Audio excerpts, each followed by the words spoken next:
Crafts. My name is Ashley. If you're new here, welcome in. If you're a returning subscriber, welcome home. Today we are going to be whip and chatting. I have my current large project on the table, which I'm just so thrilled about. This is Star Spirit by Jamushka or Jamaica Murphy. I've actually gotten a decent amount done in the last week since we chatted. Look at me go! I'm working on this section right here. I'm almost done with it. I should be able to get it done in this video. But I've done this whole bottom section and it is just so sparkly and beautiful. I missed my big projects. I'm just so, I feel like I'm back. Like I was back, but now I feel like I'm back. Do you know what I'm saying? Like this just feels right. I will tell you that, because I mentioned it before, this canvas has the pink lines on it, and the pink lines did transfer onto the actual canvas. And so earlier this week I was kind of troubleshooting what to do about that and if I even cared. Just so you can see an example, you can see only in the super light parts, but you can see there is a pink line that goes upward here. If I get you closer, you probably will be able to see it. Hold on, let me get close. Can you guys see that? Yeah, you can see how it goes, like the pink line goes up through this crack here. It's not so obvious, but like if you notice it, you notice it type of thing. I also had a pretty big line here that I was working on trying to cover up. I don't know if you can see it that well anymore now that I've messed with it a little bit. No, it actually doesn't look that bad on camera. There was a pink line starting right here going this way through. I don't know if you guys can even see that anymore. Maybe a little bit. I was working, I have a couple like paint pens and I had a white paint pen and I was trying to see if the paint pen thing would work. In person, it's painfully obvious, but on camera, like you genuinely cannot tell really, maybe a tiny bit, but like not a whole lot. The paint pen thing wasn't my vibe. I tried it and I didn't love the result in person, at least, because it just looks messy. So my next thing that I might try is the mica powder method. So next week I'll probably be whipping on this again just because I'm having so much fun doing it. The grid field is so tight and perfect, like literally, and look at that sparkle. I'm having such a good time on this canvas. But yeah, the pink line thing bothers me, but again, I'm not displaying this canvas, I'm just doing it for funsies, so I probably will just let it live and not worry about it, but I think it's fun to experiment, so I'm going to try the mica powder thing, and some of the other stars that were affected by, like you can see there's like a giant pink line right here in this star. That's going to be a big pink line, so I might try the mica powder method on that star to see how it works. And if I like it, just for you guys to have the information. If this was a canvas that I planned to display, I might feel differently about it. To be honest, I think one of my round Margaret Moraleses also has pink lines. It's making me want to go back into my canvases that have pink lines and look at specifically my Margaret Moraleses, because those are the ones that are most likely to be displayed at some point in my life. And if I don't like either the paint pen method or the mica powder method, like if both of them bother me and I don't feel like it's like a good way to like get the pink lines to go away. Someone else said also they tried using baby wipes, which I now have a ton of, so I could try that to like get the pink to go away, or some sort of like alcohol to like get the paint to go away. So I'm gonna try a couple different things for fun. Again, this canvas doesn't like mean a whole lot to me. It's amazing and beautiful and I'm having a lot of fun doing it, but like if I accidentally mess something up, I'm not going to be like completely shattered by it. But I'm pretty sure Song of Artemis has pink lines. And if I can't get something to work nicely on this canvas, like experimenting with getting the pink lines off or covering them appropriately, I very well may destash my version of Song of Artemis in rounds from Margaret Morales. And if they restock it, maybe I'll try to pick it up pink lineless. And I'll let people know, because obviously I don't want people to think that they're getting a kit that doesn't have pink lines and it has it. I'll put in my destash listing like, hey, this is a pink canvas, because a lot of people do not care. A lot of people do not care at all because of the same sentiment that I have of like, if I'm not gonna, display it and it's just gonna end up in a portfolio, who cares? But granted, we pay a lot of money for these canvases, so it is bothersome when they don't come perfect, quote unquote, like the quality that we're used to. So I'm not trying to belittle that part of it. I'm just saying, like, for me, it's not a huge deal on a canvas like this, but my Margarets are my favorite canvases in my entire stash. So that would bother me if I couldn't find a good solution to mitigate. So I will definitely report back on that. I'm pretty sure I also have pink lines on Mizuchira, but that doesn't matter because it's a square. If it's on a square diamond painting, I truly don't care because you're not going to see it through the square diamonds. But for a round, you can see it. It's pretty obvious in the white sections of this canvas. So hopefully I can use this as kind of an experiment and then make a decision on what I want to do with my pink Margarets. Again, if I had another round canvas that had the pink lines on it, I still would keep it and just work on it eventually if I loved it enough, because I'm not going to display it. But my Margaret collection is like my prized diamond painting collection, and I have every single Margaret. So I'm not just gonna let that fly, if you know what I mean. So hopefully that's not. Do you guys know? I haven't looked it up. Has Margaret Morales had any of her canvases archived? If so, that would be a bummer, because I would most definitely either need to purchase an unpinked version of that canvas on Destash from somebody, or I would have to order it as a custom, which would be such an annoying way to turn in my treasure quest cards, because literally, like, I own it. Like, that would be so silly to me. But we'll see. Song of Artemis is also a pretty light it's a pretty like light colored canvas.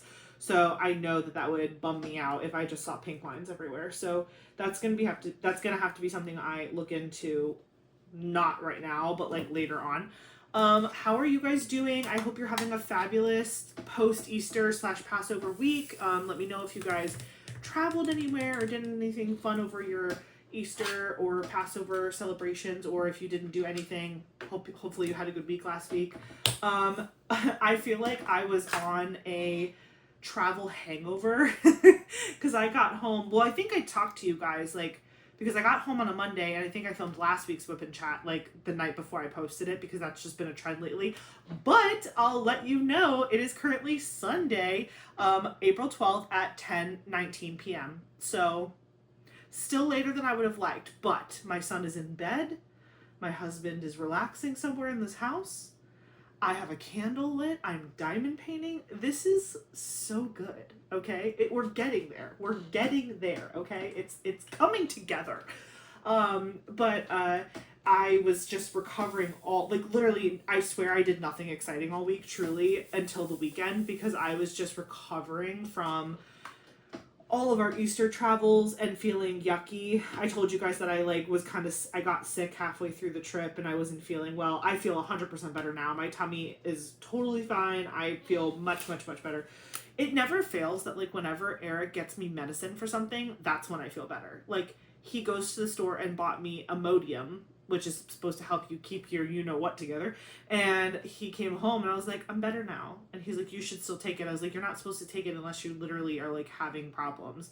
And I was like, give me one night, overnight. And I woke up the next day and I was still feeling great. I felt even better. And I was like, I'm not taking it. And so he was like, fine. So yeah, I'm feeling fine, but it never fails that Eric always buys me medicine at the end of the experience. But I will say, he did have those Pepto pills that I took in the car on the way home from Easter weekend, and that probably saved me from having an accident in the car. No, I'm not even kidding you, truly. So shout out to Eric. But yeah, everything's been going really well. I do feel finally recovered from that trip. And to be honest, I don't want to jinx myself, which I probably am even by saying that, but we don't have any things on the calendar for the next 2 or 3 weeks. Yeah, what did I say? Yeah, it's April 12th. The next 3 weekends, we don't have any big plans. There was a wedding that we were invited to, but it's in Philadelphia, and unfortunately we cannot go because Eli's still too little, in my opinion, for flying. So we politely declined that invitation a while ago. But my mom and my stepdad are going to that wedding, so we'll be checking in on their cats while they're gone. But we aren't going to that wedding, so we don't have plans to travel or leave, and they're going to be out of town, so we're not going to be seeing them. And then I'm assuming that either his mom or his dad are going to call and want to come up and visit because they want to see their grandson, which I don't blame them for that. I welcome anyone to come visit him whenever they want. I tell them that all the time. They always come up and they're like, we're so sorry, like we're imposing on you, whatever. And I'm like, no, if you want to see him, come see him. Like I don't ever want to like block somebody from having a relationship with my son. Like I love that people love him. And so if people want to drive 4 hours in a car to come see him and spend time with him, who am I to deny that? And it's not like, I typically get like a free dinner out of it. So I'm not complaining. They bring me coffee and they take me to dinner and they get to snuggle him and I'm like, this is great. He's getting what he wants. I'm getting what I want. Everyone's getting family time. It's a win. It's a win to me. So I don't mind it when like the grandparents come and visit. It doesn't bother me. I'm also more of a socialite. I think Eric is the one that has more of a social battery issue when it comes to like people coming in and out and in and out and us going down and like all the stuff. To be fair though, he went back to work already and he has been back to work for like a hot minute. By the way, do any of you guys do this where you only have a couple drills to put down so you just like pick it straight out of the thing because you don't feel like putting it in your tray and then out of your tray? I have 3 little 7s that I missed right here and I'm just like, this is easier for me. Okay. So yeah, he's the one that typically gets like tired of company faster than I do. So like today my mom and Dave came over to see Eli and just to hang out with us just for a little bit this morning. They came over at like a little after 9 and they left at like noon. They weren't here for very long. But Eric was like outside doing yard work. And they were like, is he okay? I was like, no, yeah, he's totally fine. He's really got his heart set on like raking the leaves. He just needed to do, and again, to be fair, the leaves were out of control, so he really did need to do that. But he was happy doing that while I was inside with Eli and my parents hanging out and stuff. And again, it's not like he doesn't like people. It's just that's just who he is. So wow, that was it. Whenever you get to the end of a section, you're just like, oh, I guess there was only a couple drills of that color, and then you just keep switching. So we're both pretty much recovered from all the traveling and stuff. Again, like I told you guys last week, Eli did amazing, so he's already recovered as well. I will say though, he turned 11 weeks last week, so the day after you guys see this, he will be 12 weeks old, which is insane to me. Utterly insane. Like utterly insane that I have a 12-week-old child almost. So he's amazing, as we know. But I'm still trying to play like and figure out what I want his like bedtime routine to be and what time I think he needs to be going to bed. I've been doing a lot of research on it, and y'all feel free to chime in if you have kids or like you know better. Because this is my first and I'm not the expert at all, but I've been doing a lot of research and looking things up too.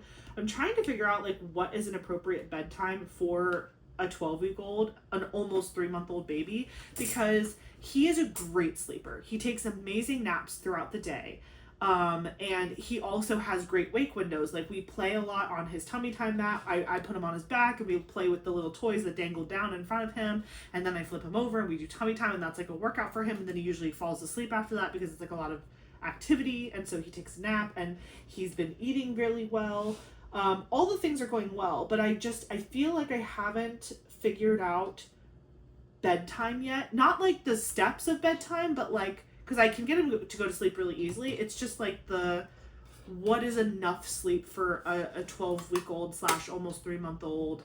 And because right now, what we were doing before Easter, what we were doing was basically he would eat a 4-ounce bottle every 3 hours. He would have a 6 a.m. bottle, 9 a.m., noon, 3 p.m., 6 p.m., 9 p.m., midnight. And then he would do a sleep stretch from midnight to 6 a.m. and he would sleep the entire 6 hours and he would not wake up. So he's getting 7 4-ounce bottles a day, 28 ounces a day. He was thriving on that schedule. But I noticed when we got back from Easter that he was super, super witchy, because they call it the witching hour, right? Like when babies are like overtired and overstimulated and they're just like screaming at you. He was getting a little witchy after the 9 o'clock feed. So between the 9 and midnight feed, he was getting super, super fussy. And it was like one of those fussies where it's like, we've changed your diaper, you just ate, we're trying to let you sleep, but you're not going, like, it was just like nothing would make him happy. So I told Eric, I was like, I think he needs an earlier bedtime. Like, I think his melatonin is developing. I think his circadian rhythm is now coming into play. I think we need to start putting him to bed earlier than midnight. Like, but again, this kid doesn't only sleep 6 hours a day. Trust me, he sleeps all day long. Like, his wake windows prior to Easter were like maybe an hour. So like, if let's say we fed him at 6 a.m., he would play on his play mat for like maybe 45 minutes to an hour, depending on how he was feeling. And then he would sleep for 2 hours, and then he would wake up for his next feed. So this kid is sleeping, like, taking 2-hour naps multiple times a day, and then still sleeping through the night 12 to 6. So, whatever. But after that 9 o'clock bottle, he was just getting super aggravated and just not settling well. And then I was just like, you know what, I'm just gonna try it and see what happens. So when we got home from Easter, I put him to bed. So I basically did his nighttime routine leading up to the 9 o'clock bottle. So starting around like 8:30, 8:15, depending on how fussy he was getting at 8 o'clock, I would like do his bath. If it was a bath day, and Eric helps me with everything, like whatever, but I would give him a bath. We would lotion him up, put him in his PJs. We would give him his 9 o'clock bottle or whatever, like his 8:30 to 9 o'clock bottle. And we'd read him a book. And then, we would just burp him and whatever, and then put him in his bed. When I tell you he fell asleep so fast when we did that for the very first time, I was like, oh, this feels right. Like, this feels like exactly what he needed. He needed to go to bed sooner. But then, so because again, we were still kind of like unsure of what to do with his schedule. So we put him to bed at 9 o'clock, which again, normally from 9 to midnight, he's just like cranky and mad. So he went to bed in his PJs, bottle, bath, book, the whole 9 yards. We did the whole routine. He was so happy. He passed, he crashed, right? So he's in his bassinet upstairs in his PJs in bed, sleeping. And then it gets close to midnight, which is normally a bottle for him, because previously that's when we were putting him to bed was like midnight. We would put him in PJs at 9, but we wouldn't actually put him to like bed and do his nighttime routine until like 11:30, because Eric and I genuinely, like, we go to bed at midnight. Like, that's typically our bedtime as adults. So because we're just like night owls. So I was like, well, Eric, I think we should still wake him up for his midnight bottle, because I feel like he's still too little, and I don't want him to only get, technically 24 ounces a day is normal and fine for his age, but like I just feel like he's still hungry for the 24 ounce, or for the 8 ounces.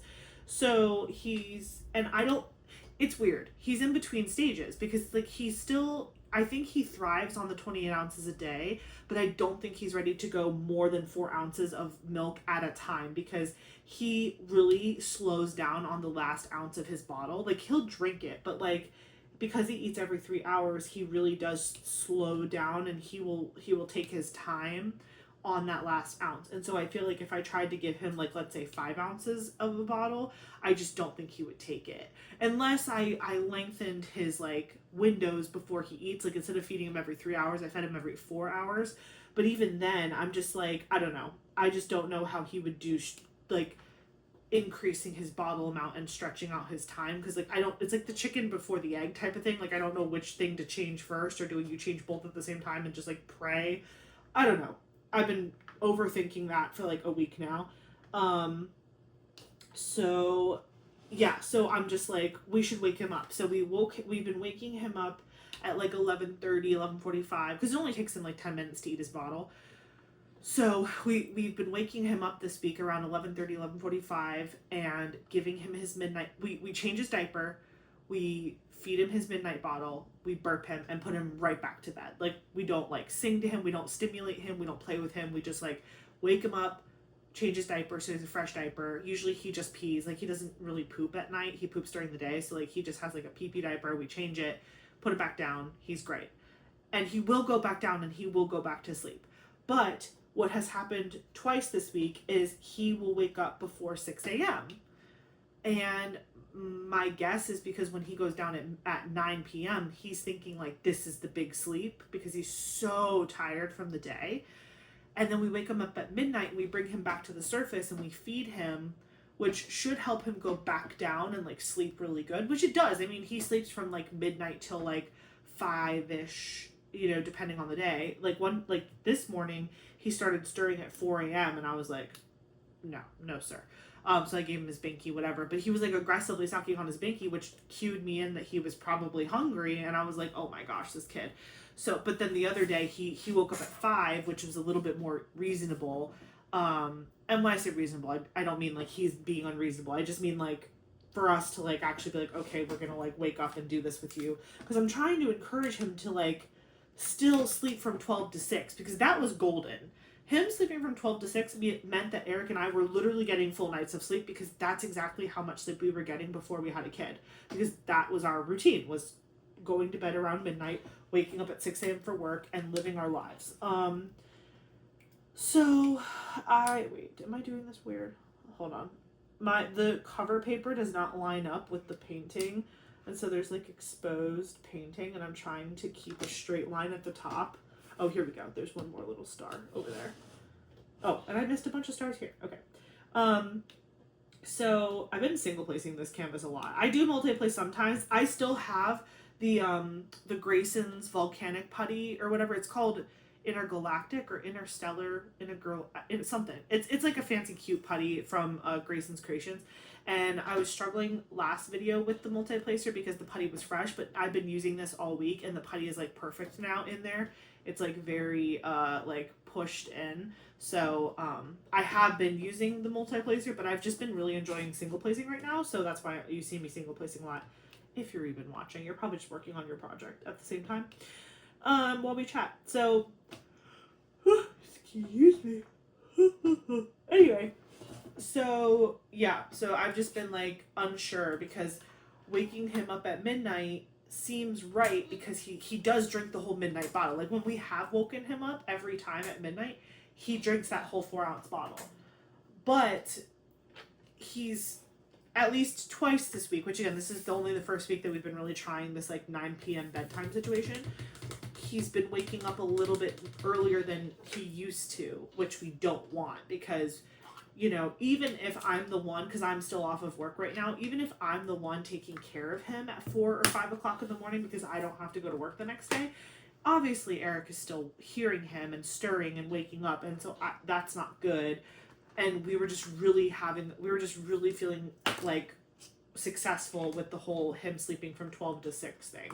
And we want to get back to that. So I'm trying to figure out how to manage him having an earlier bedtime, because that seems to be a good thing for him. But then also like making sure he's getting enough food in a day, enough ounces of milk, but then also like keeping him asleep from that 12 to 6 window. And I don't know because it's like if I didn't let him nap at certain points in the day, he would get super cranky. He needs his naps. Like he loves his naps, and he still sleeps well even overnight. We're only talking about him stretching maybe another hour or two than he already is. I don't know. And maybe his midnight bottle, I could just make it, maybe that's the first bottle, because in our minds we're like, as he gets older, that is the next bottle that we're going to eliminate, is the midnight bottle. We've already eliminated the middle of the night bottle. Like he doesn't wake up at like 3 a.m. anymore for a bottle. So he's down to 7 bottles a day, and eventually he'll go down to 6 bottles a day. But the bottle that we would like to eliminate is the midnight bottle, because then he would go to bed at 9 and wake up at 6 a.m. That's like the dream scenario, but we're not there yet. He's not even 3 months old. But we're just thinking about what pieces on the chessboard do we move. Like, if I move this here, what does that do to you? And when, like, I don't know. I've just been doing a lot of research on it to figure out what's a good bedtime, how many times should I be feeding him throughout the day, how much should I be feeding him throughout the day. And what's kind of annoying is that we don't see his pediatrician again until May 22nd, when he's 4 months old. And I'm like, he's almost 3 months, but like we won't see her for like another month and a half. And I really just would, I know I could just call, but I want to like talk about it. And yeah, I don't know. We also just on Friday of last week, he had a gastro appointment, because when we saw his pediatrician at his 2-month checkup, we had mentioned to her that he's passing gas fine and going to the bathroom fine, like going number 2. But the problem is we just feel like we see that he's straining a little bit. Like, he's going and there's nothing wrong with the way his poop looks or whatever. Like, everything is happening the way it should.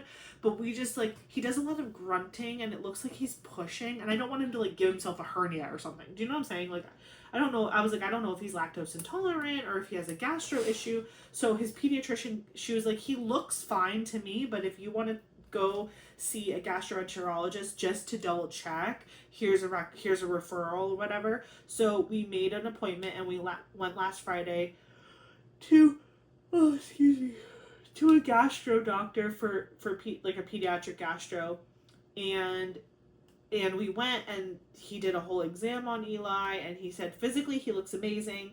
And he was asking us, like, what are you guys currently doing? And I said, like, whenever I feel like he gets fussy because I think he has to pass gas or use the bathroom, we do a lot of, like, legs. Like, we do, like, bicycle legs, and I move him around. We're also doing, giving him Milacon, like, whenever he's gassy or whatever. And that's been seeming to help a lot. And he does go to the bathroom like he normally should, like, once a day or once every other day. But I told the doctor that, we're combo feeding him. He has 4 breast milk bottles and 3 formula bottles a day.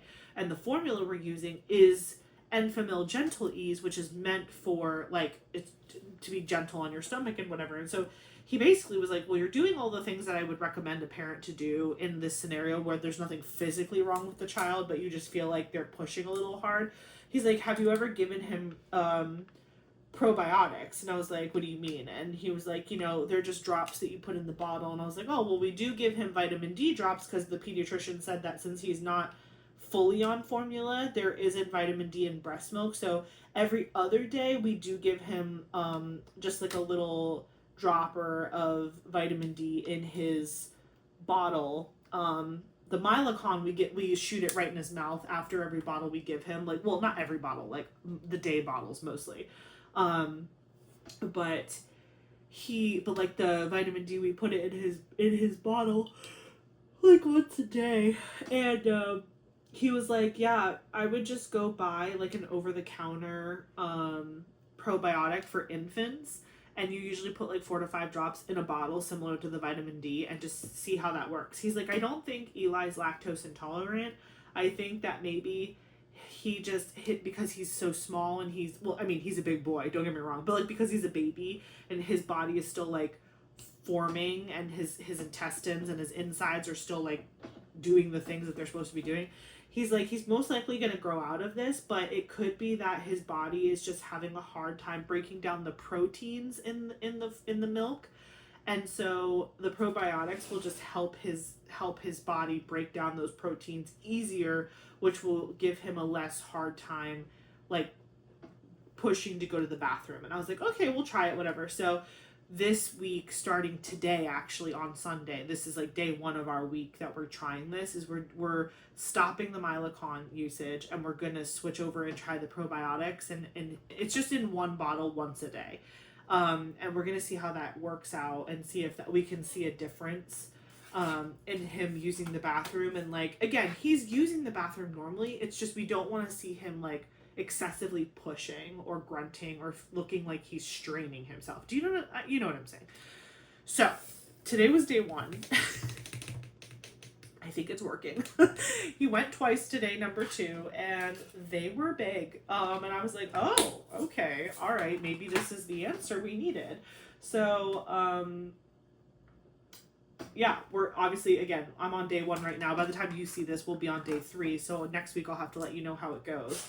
But so far so good, and I have observed less like grunting, straining, fussiness over like, because what would happen is like he would down a 4-ounce bottle, because he drinks his bottles really fast because he's hungry, and then like I don't know if it's because he ate it so fast or because he's just like his body is like working really hard to process all that food, he like gets like uncomfy. So that's why we would do bicycle legs with him. And the Milacon, I think, was helping break up those gas bubbles before they formed and became painful. So I think the Milacon was doing something positive.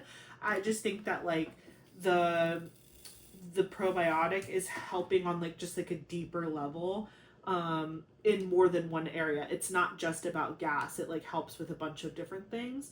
So we'll see if the probiotic thing works for the week, and we've noticed like a significant change in him. Like he's not straining. We're not seeing him struggle with like pushing or whatever.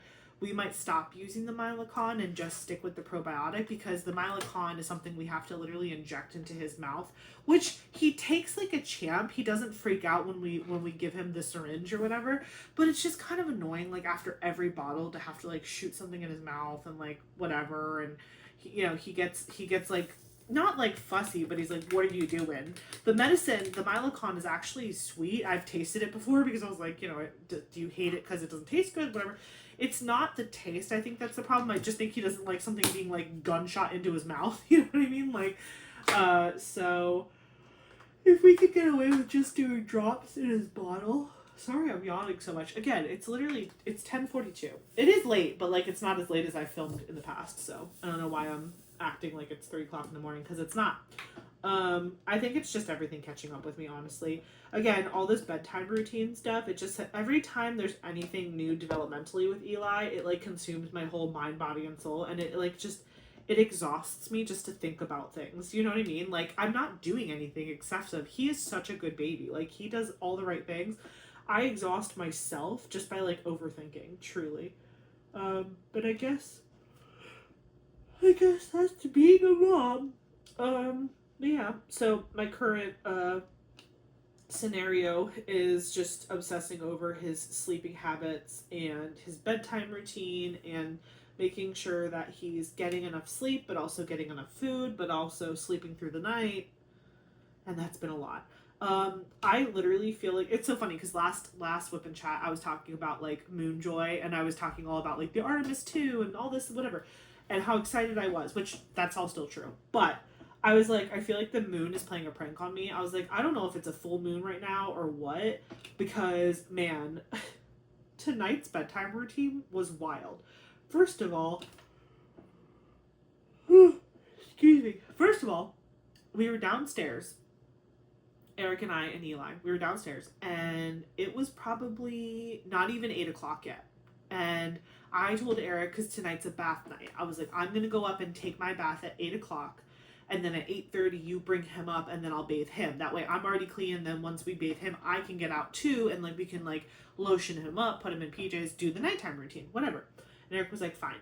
Well, it wasn't even 8 o'clock yet. It was like 7:45. Eli starts popping off. He's so upset. He's like inconsolable. I'm like, what is going on? Like, because once we started putting him to bed at 9 o'clock, like that witching hour period had stopped. Like it wasn't happening anymore. And I was like, this is amazing. I think we fixed it. So the fact that tonight he was like popping off again, I was like, what is happening? And I was like, and he had like just had a bottle at 6 o'clock. So I was like, you can't be this hungry already. Like you just had this bottle, whatever. But I was like, maybe it's a growth spurt. Maybe it's this. Again, you just make excuses in your mind to try to figure out what's going on. But he's like crying. And then I'm like trying to help console him, and then Eric's trying to console him, and now I feel like he's getting overstimulated because the two of us are just like messing with him, trying to like get him to not cry.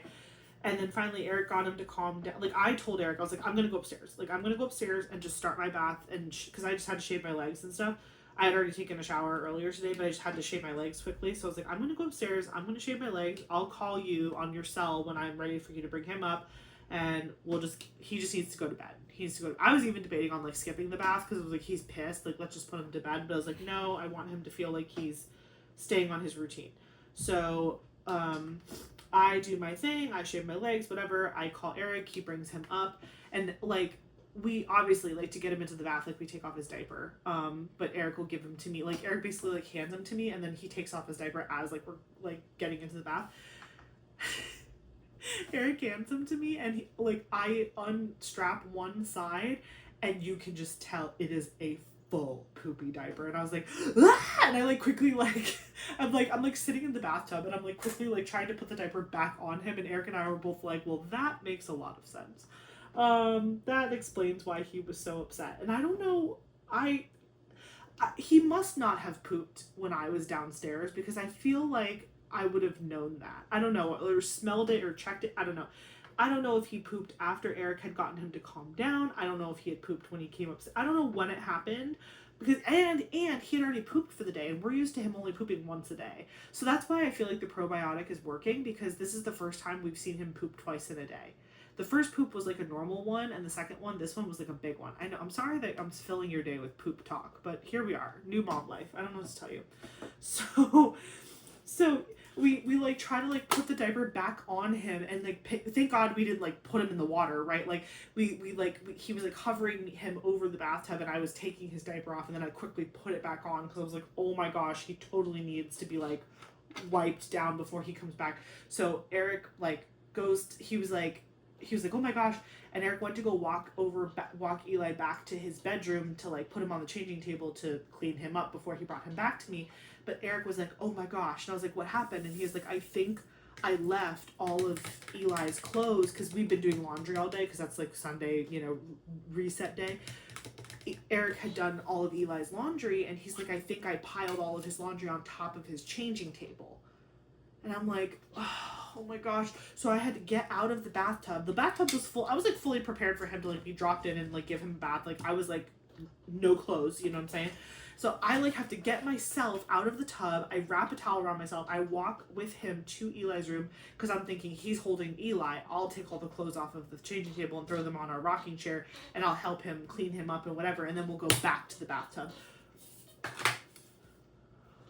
There was nothing on the changing table. There were no clothing. It was clean and ready to be. So I had gotten out of the tub for no reason. I'm dripping water all over the house because I panicked and like got up and ran with him to the... Eli's laughing, by the way. Eli is literally giggling at us. And I'm like, this kid, I swear. So now Eli's in a great mood. He's laughing and giggling at us because we're panicking. Mommy's butt naked running around the house trying to like help Daddy. Daddy's got him like this because he's got the fullest diaper. Finally, we get him into the room and we change him and wipe. Well, not change him. Like we just like clean him and then bring him back over like naked because we're going to give him a bath. But it was just it was like a calamity of errors. I was like, it must be a full moon or something, because whatever. Mercury is in the microwave. I don't know what's happening, but I was like, Eli, please stop messing with Mommy and Daddy. We're very tired, and we can't handle it. So yeah, needless to say, he got his bath, and it went very well. Eli loves the water. I am so excited for Mother's Day.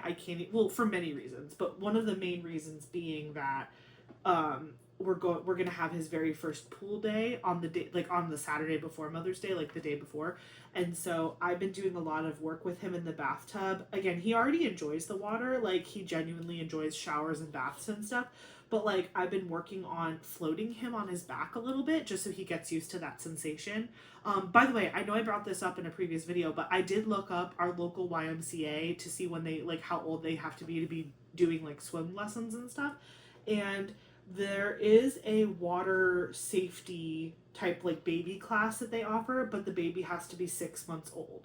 So Eli won't be 6 months until August, which is fine. Like I'll still obviously want to do like a class with him or whatever, but I'm gonna get him in the water way earlier than 6 months old. But obviously me and Eric will be with him the whole time, and we're not gonna just like put him out in a floaty by himself. Like it's gonna be very controlled with us in our arms, and or like with a flotation device that we are actively like holding and paying attention to. Like we're not going to just like hand him off and like let him be loose in the water.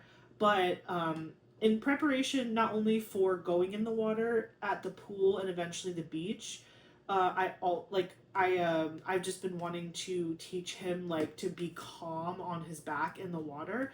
So after I'm done bathing him and I've like cleaned him up and done all the soap and stuff and gotten all the soap out of his hair and whatever, I take just like 2 minutes, not even 2 minutes. Like, and I just put him on his back in the water, and I just hold the back of his head, and he lets his body float, and he's been doing such a good job with that. Like, he floats and he just looks around, and you can tell at first he feels like a little nervous and he wiggles a little bit, but then I'm talking to him the whole time, and I'm like, Mommy's got you, I've got you, I'm not going to let anything happen to you, I'm going to hold you, you're right here, Mommy's right here, Daddy's right here. Like, I'm very like, we try to have only very positive experiences in the water, because I don't want him to get like any like freaky weird bath time water trauma and then like hate the water, because we are water people. So I'm like, no, no, no.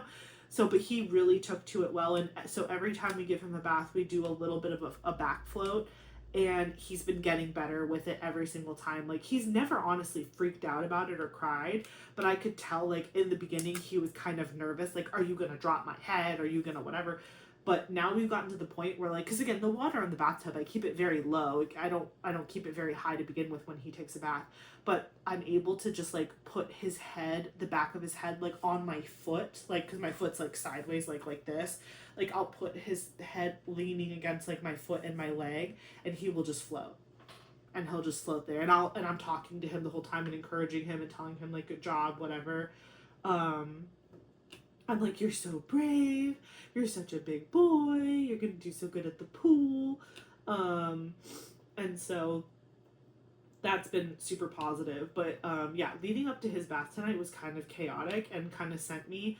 I know that this is completely normal for moms, but like, man, when your baby is crying and you can't figure out why, it makes you so sad. Like, it makes you want to cry yourself, because you're like, I want to fix it. Like, you're just like, I want to fix it. I want to fix whatever it is. But obviously, like, number one, babies cry. Number two, babies cry to communicate. And so sometimes it really just is, they're crying because they're overstimulated or tired. And like, there's only one way to fix that. But like, if there's things that have to happen or whatever, you know, it's not a huge deal, but in the moment it feels like a huge deal, because it's like your baby and you're like sad that like you can't figure out what's wrong. But luckily we figured it out, and he just had a big poopy diaper, and once we cleaned him up, he was smiling and giggling at us, and I was like, rookie mistake. But it's okay, we're gonna have lots of those because we're new parents and we're figuring it out. But I know we're doing a good job, so it's fine. But it was I was very touch and go there. That's why I went upstairs when I did, because I was like, I can't keep listening to him cry with no resolution. Like, not because he was annoying, but because like I was so sad that he was crying. Like, I was like, I can't just sit here and listen to him cry and not try to fix it. So I need to go upstairs so we can start his nighttime routine, so we can get him in bed as quickly as possible, because I feel like that's what he really needs. So that's what we did, and he's currently completely zonked out in the bedroom in his bassinet, like fully asleep. But yeah, we are gonna wake him up for his midnight bottle. So hopefully we'll see if on like tomorrow, when he like, hopefully he wakes up at closer to 6 and not 4 or 5. But yeah, if you guys have any experience with that, or if you guys have any like hot tips for like transitioning bedtimes as like babies get older and their circadian rhythm and their melatonin develops and all of that, let me know. Let your girl know, because I just want to get it right for him, and I don't want him to be tired or whatever. So I'm just trying to figure it out. And again, everything I've looked up online, there's like, 57 different ways to slice the cake, and I haven't decided which one I like yet. But my biggest thing is, I don't want to mess with his daytime feeding schedule.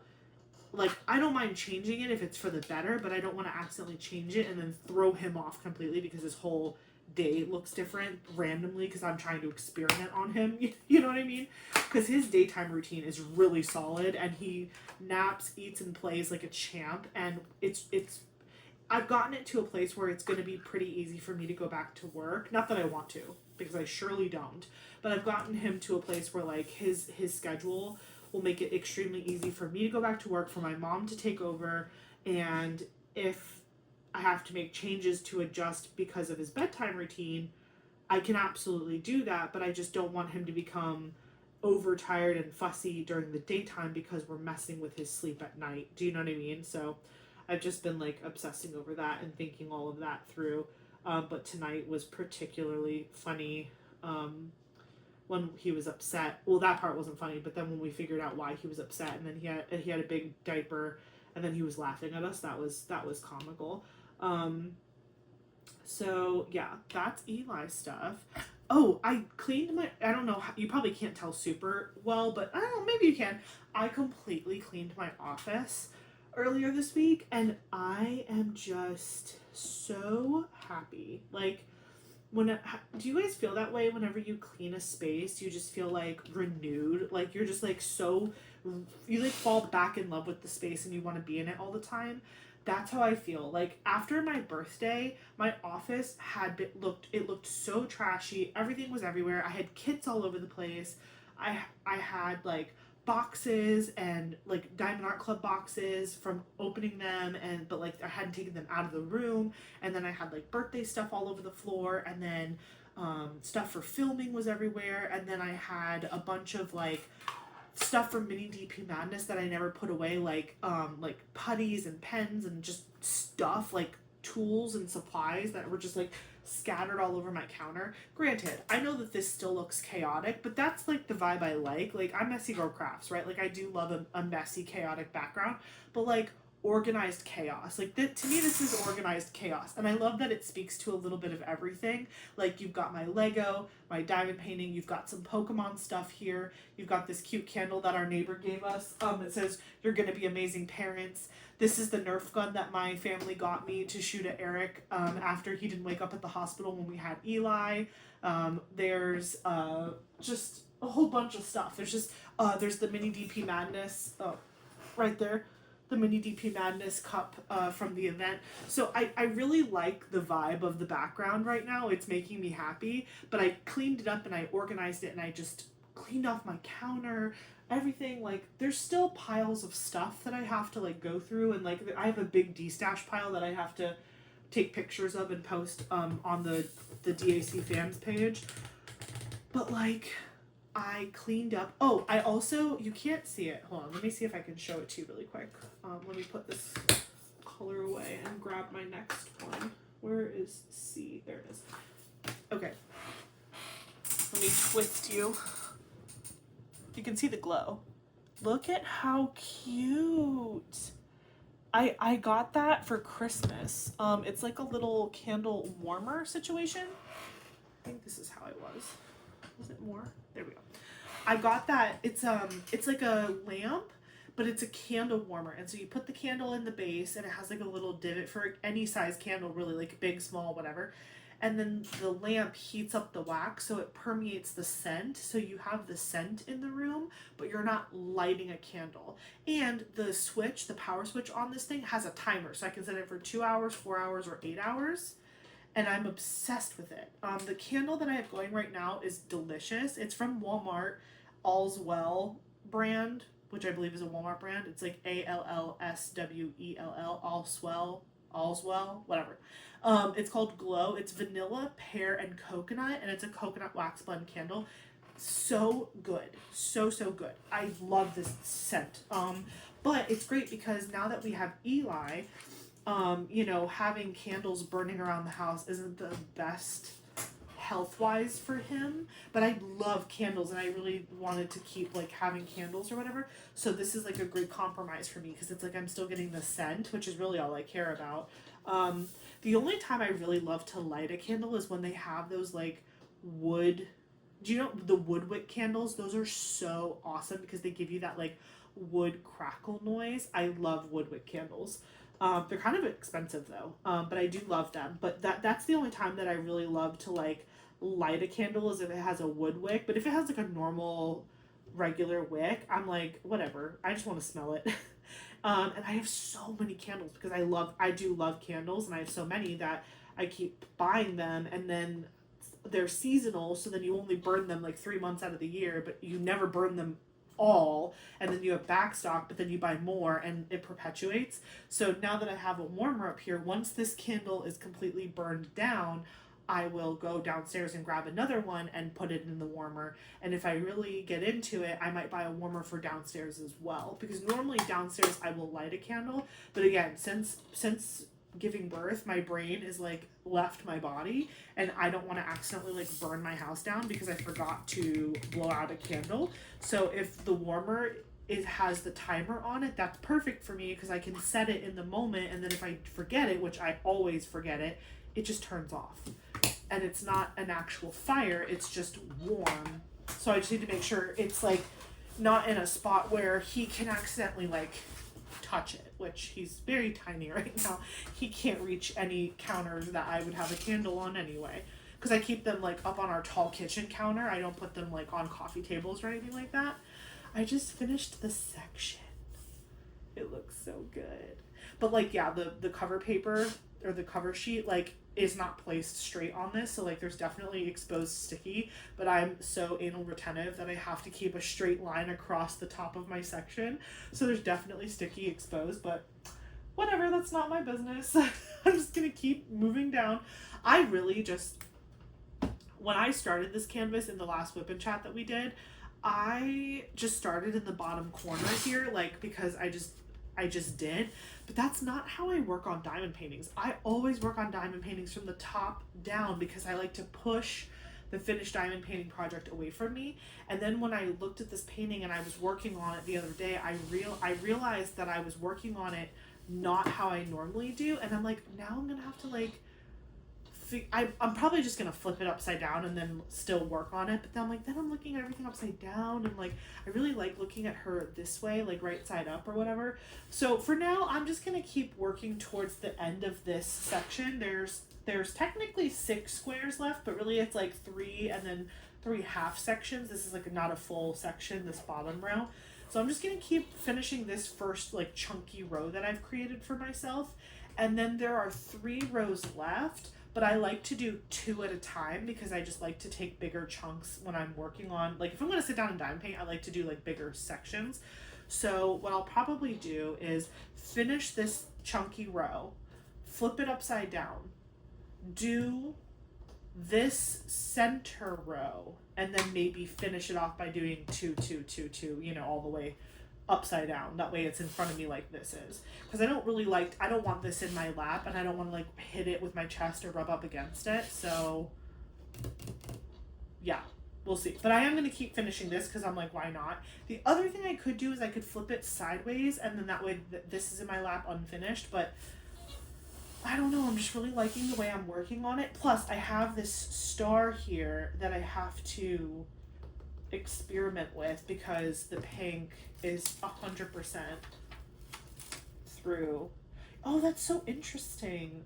The line that goes upward, can you see that? Well, barely probably, but the line that goes upward pretty much almost isn't there. Like this did not transfer the way that the horizontal transferred. The horizontal transferred really, really strongly, but the vertical did not really transfer that strongly.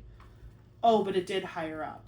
That's so fascinating. Oh, it's such an annoying problem, but like it's really not the end of the world. And when the line goes through right where you place the diamond on top, you truly can't tell. So what did I say I was gonna try? I was gonna try alcohol, like maybe a little cotton swab with alcohol on it, and then I'm gonna try a baby wipe. So while we're here, since I'm about to open the next section, let me grab a baby wipe and we'll try that. And then there's other stars that have the pink lines on it, and that's where we'll try the alcohol on a cotton swab. So let me pause for a sec and I'm gonna go grab a baby wipe. I'll be right back. I'm back. So I went to go grab a baby wipe, which I got from Eli's room, but then Eric was doing laundry and I asked him if we had any alcohol, and he said he didn't think so, but he gave me hydrogen peroxide. So we're gonna do a little science experiment here and see what there is to see. So I'm just gonna peel this back, and we're gonna just I'll just peel this whole thing back and then we'll put it back down when we're done experimenting, because I don't want to rip it and then have it be flapping around. Okay, let me get this to the crease. Hello. There we go, and I will tuck that underneath there. So I'm going to try the baby wipe first. This is a Pampers 99% water baby wipe in case you were curious. So I'm just going to, I'll bring you closer if this actually works. I'm just dabbing it lightly. I don't want to mess with the glue. That's my whole thing. Yeah, see, I don't know that I love it sticking to the glue. It's pulling the fibers off of the baby wipe. Alright, I'm putting a little pressure. Oh, okay, yeah. It's taking the fibers off of the wipe, and it's the glue is still there, but it's not it kind of did this. Do you see how it's the fibers are like sticking up like that? Yeah, we're not going to use the wipe anymore. That was a fail. Now I'm going to use a clean Q-tip with some hydrogen peroxide. I'm sorry if this is so dumb, but I don't think I have alcohol with me. So this is a cotton ball, or a cotton swab. I'm just dabbing it off. A cotton swab with hydrogen peroxide on it. Let me see. I'm just going to do it in the same spot, this star. I hope this doesn't ruin the glue. I can always re-gluify it if I have to. Oh my gosh, this feels so crazy to do this. Yeah, no. No. It is not doing anything to the pink line. Okay, mission failed. But we learned something, and that's what matters. Okay. Yeah, the hydrogen peroxide and the wipe did not do diddly squat to the pink line. And I didn't love the permanent marker, or the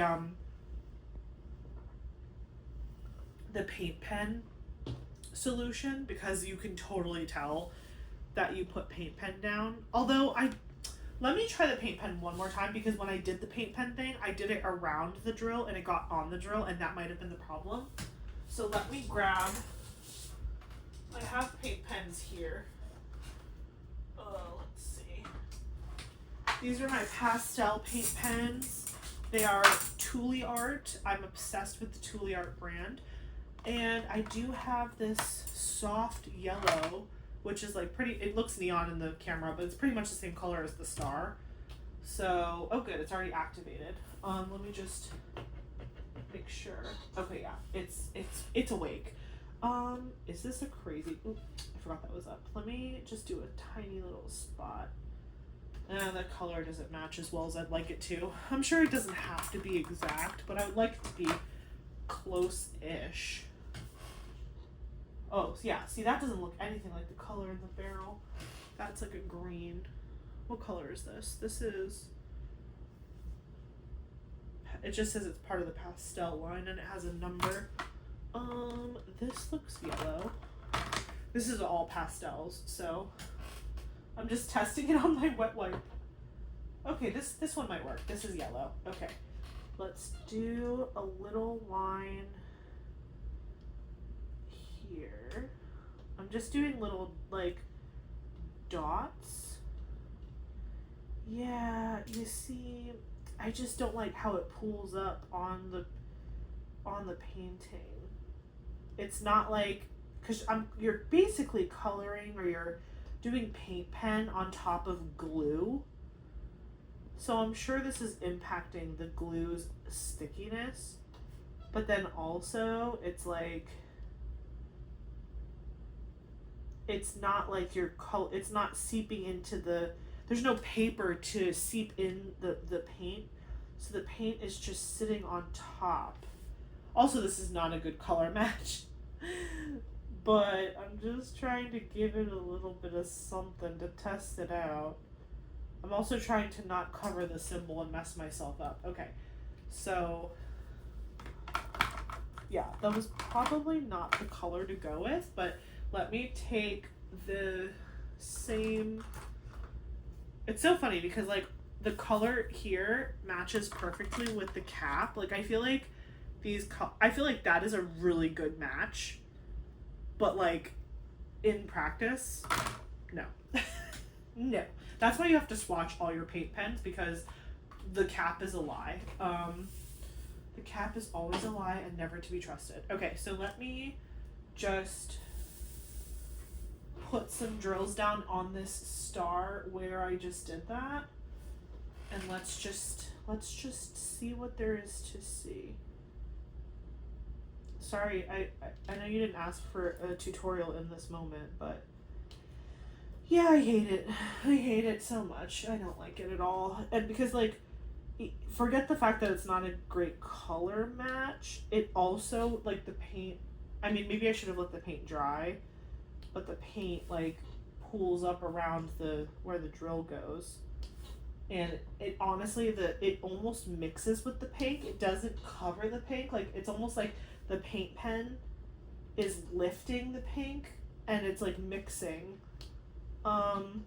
Again, this is not a big deal to me whatsoever with this canvas, but I will not be happy with this result on a Margaret.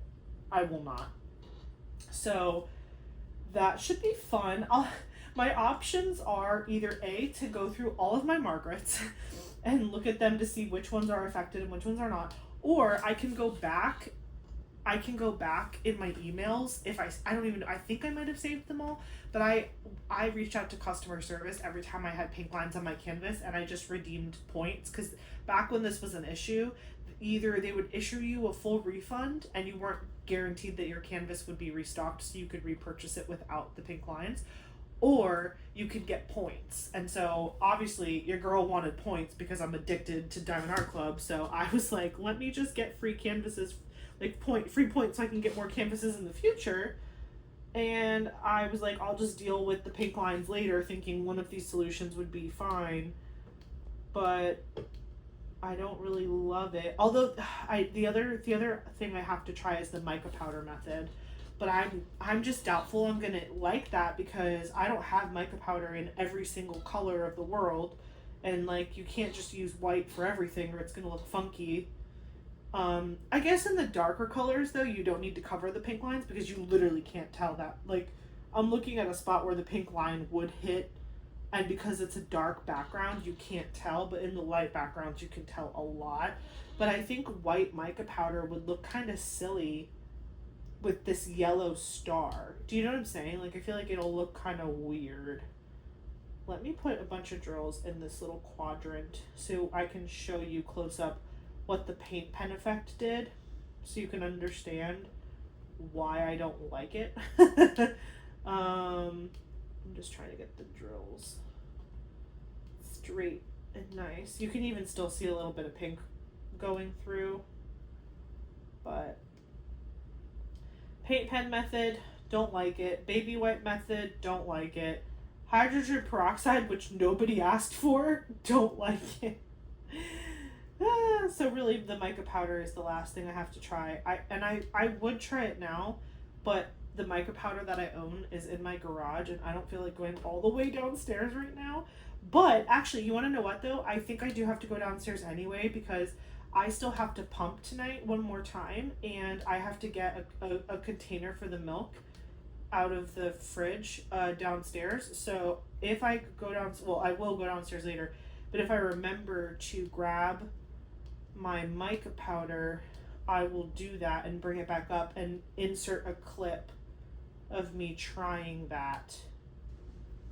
Hi, this is next morning, Ashley. I absolutely did not grab the mica powder last night, but I did grab it this morning. So I had so I used to make handmade soaps, and I had a little kit of 24 different mica powder colors. So I actually did have a white and a yellow. I know this looks probably gold on camera, but it is kind of a true yellow. So I figured for the stars that are white and yellow, we could try this and see if it works. I hesitate to put it on a section where the drills haven't been placed yet, just because it would cover the glue 100% and then I would not be able to put anything down. But I do have the original star here, which it's right here. This was the very first star that I worked on, and you can absolutely still see pink. So I think I'll sprinkle it on a makeup brush that I brought. I have this little makeup brush, so I'm gonna dab it in the mica powder and then dab it in the spots. I also have a star that is right here that has the pink lines on it, so I'm gonna finish placing all of the drills in the star, and then I'm gonna go around with the white and yellow mica powder and see if I can do anything about it. I just want this experiment to be over so that I know I don't like any of the solutions. But hey, maybe I'll be surprised by the mica powder method. So I'm gonna place the drills I need to place in this star, and then I'm going to give you a close-up after I put some mica powder on my makeup brush here. So I will be right back. This is the before drills. Okay, and then here is the same star with drills put down. Hopefully you can see that okay. You can absolutely still see all the pink lines in there. So now I'm going to get some white mica powder on my makeup brush, and we're gonna see what the effect looks like with that. Okay, so I have my white here. I have just a little bit on my brush, and we're gonna come over here and just dust it in the cracks. Again, you do not want to do this if you don't already have your drills down, because it will absolutely ruin your glue and you will not be able to. Yeah, it's still, I mean, it's definitely covering it a little bit. I'm just getting some more on my brush. It's just still, like, you can still see the pink. I mean, because it's basically like a lustery glitter. It's not like perfect. Also, I mean, it is making the tops of my drills shine insane. Like, you can totally see where I put glitter versus where I didn't, because this is not a dust drill, but it looks like a dust drill now. Oh my gosh. Yeah, I'm just gonna try to get it in all the little crevices of the white here. And yeah, you can still see it. Again, I don't want to get too close because this is not drilled up yet, but like, I basically am tracing the pink line, and you can still see the pink. Not crazy, it definitely helped, but the luster is, you know, now it's on top of my drills, which doesn't make it look bad. It doesn't look clean. Do you know what I'm saying? Here, let me stand up and see if that makes a difference.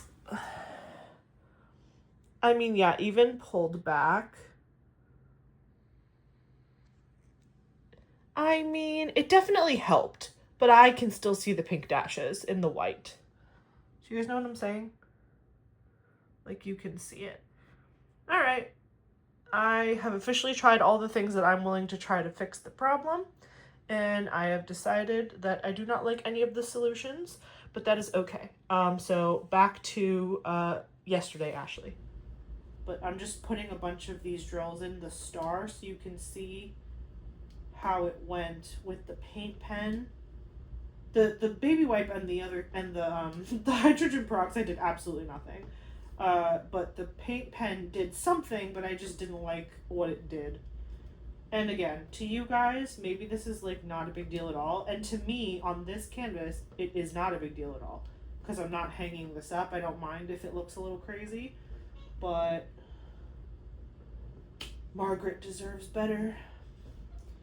Okay, let me just finish up the top of this star. Well, I just created a section that didn't exist, really, because whatever, but that's fine. Okay, let me show you. I'll get you closer. Just give me 1 sec.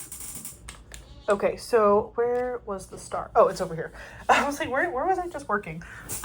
So here is the star that I was just working on, and I don't know if you guys can see it. I'm trying to get here. Let me stand up. That might help with the zoom situation.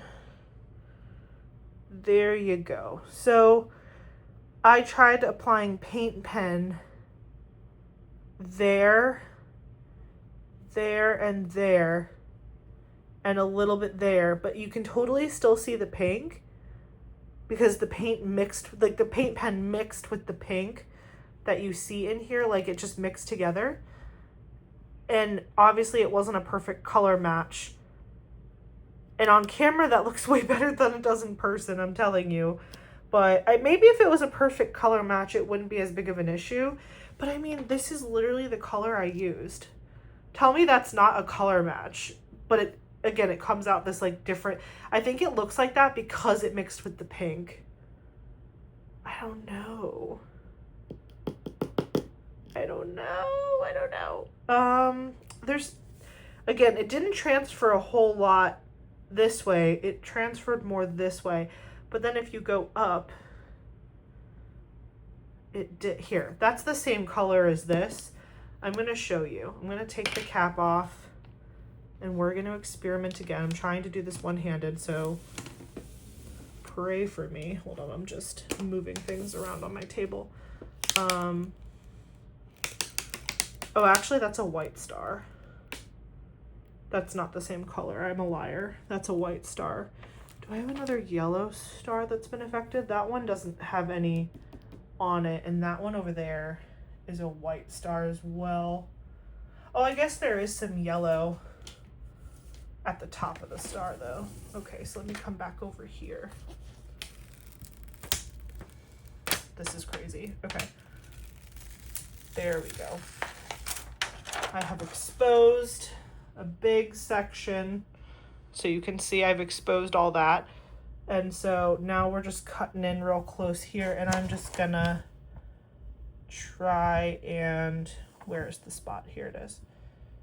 I'm just gonna try and dab.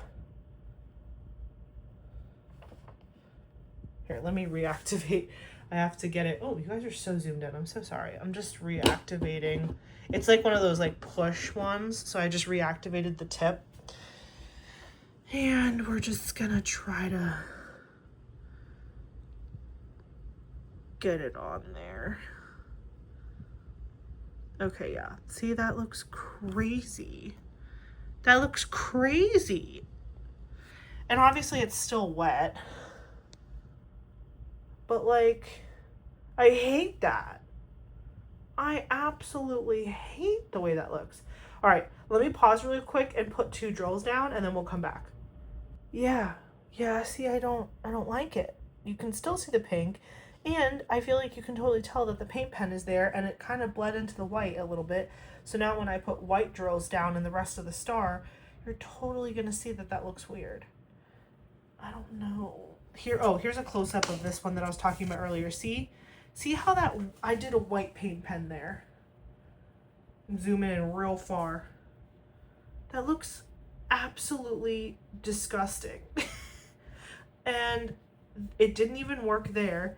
And then you can see I tried to cover it up on the canvas, and the white, literally the pink bled through still. When I back it up though, you can barely tell.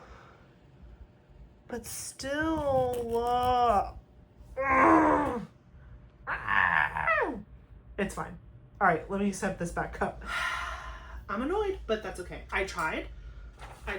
And again, the only thing I didn't try was the mica powder, but I don't think I'm gonna like it anyway. So I'm honestly debating. I'm probably not even gonna try it because I've already done so many crazy things to this canvas that I don't even care to deal with. So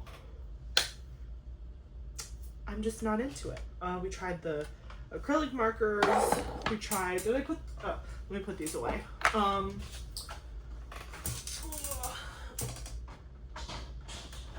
Yeah. We tried acrylic markers. We tried a baby wipe. We tried hydrogen peroxide. We tried things. We gave it the good college try. And I just didn't like it. So I'm glad we tried though. I'm glad we tried all in this video, so I could just know that when I go to look at my stash later for my Margarets and stuff, that I just know that I'm not gonna play around with it. I'm just gonna destash any of the round ones that are affected. And I'll just have to get it on a restock if it restocks. I'm gonna check right now actually about this, because I'm 99% sure Song of Artemis was like one of the very first ones that everybody was like, oh, it's affected. So I'm gonna double check that. I don't want to do a weird size section, so I'm just gonna let part of it be done, and I'm just gonna rip the normal section that I would have done. And then I'll lay this all back down to protect all of that. Okay, so we're back. Sorry, that was chaotic. Chaotic. I have this color out, but that's fine because I still need to use it. Okay, we have reset ourselves. This is trash, which I'll deal with later. And that still looks horrific. Okay, so I want to look and see if, I mean, I don't think any Margaret Morales has, I don't know though. Now I'm not confident. I was going to say I don't think any Margaret Morales has gone, archived, but maybe, other than the mystery kit, of course. Let me just search Margaret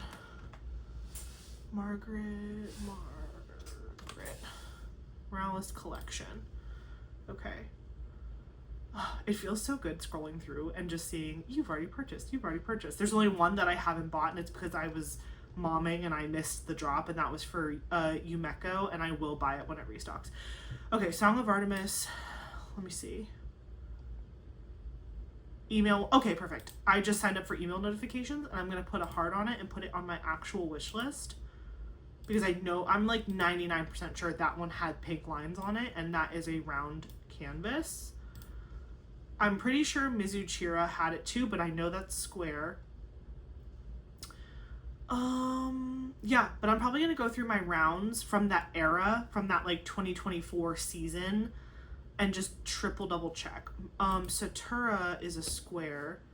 I wish they said like, do they? No. I was gonna say, I wish they said like round or square right from the little picture on the website so you didn't have to click into every single one, because I can't really remember. But when I look at my boxes are pink and blue, so it'll be way easier to go over there and just pull the pinks.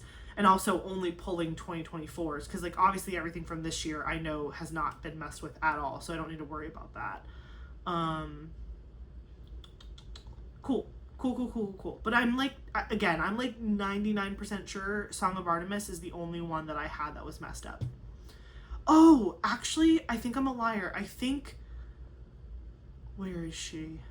I think Anafel is messed up. Is that a round? Is Anafel? No, Anafel is square. Never mind. But I do think it's messed up. I know for sure Mizuchira is, but that's a square. I couldn't remember if Anafel was square or round, but it's square. So I think Anafel is messed up too, but I think it's a square drill. Well, it is a square drill, so I think I'm fine. Okay.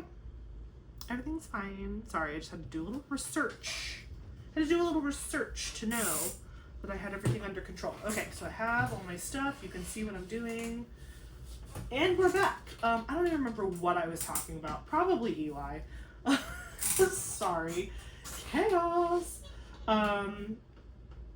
Anyway, so yeah, I think I was telling you guys just about his nighttime routine and how we're still trying to figure it out, and it's my current obsession. And Eric almost gave him to me with a full poop diaper in the bathtub, and that was crazy.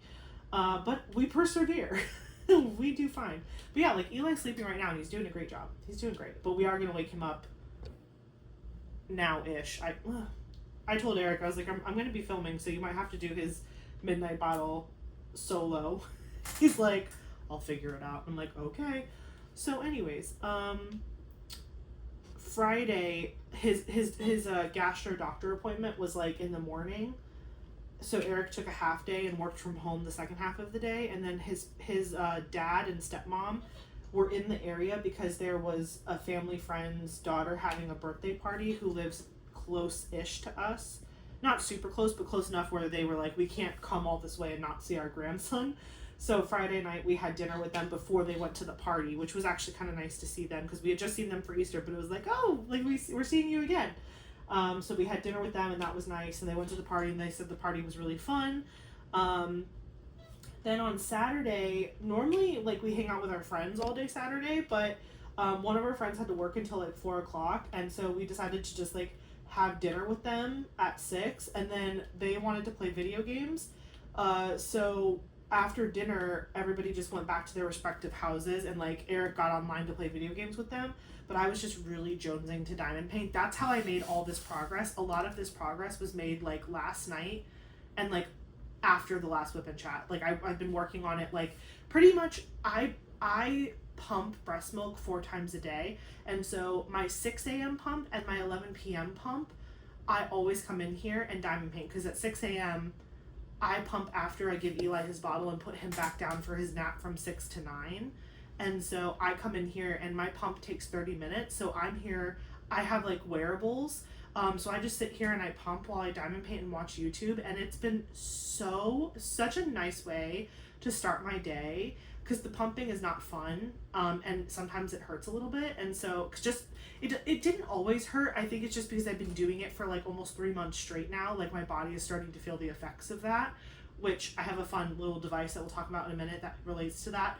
But it's not the funnest thing to do, right? So it's nice that like while I'm pumping, I can like enjoy a craft I love and some YouTube and just make milk for my baby. And it's I think also it reduces my stress levels, which helps create more milk, which is always good.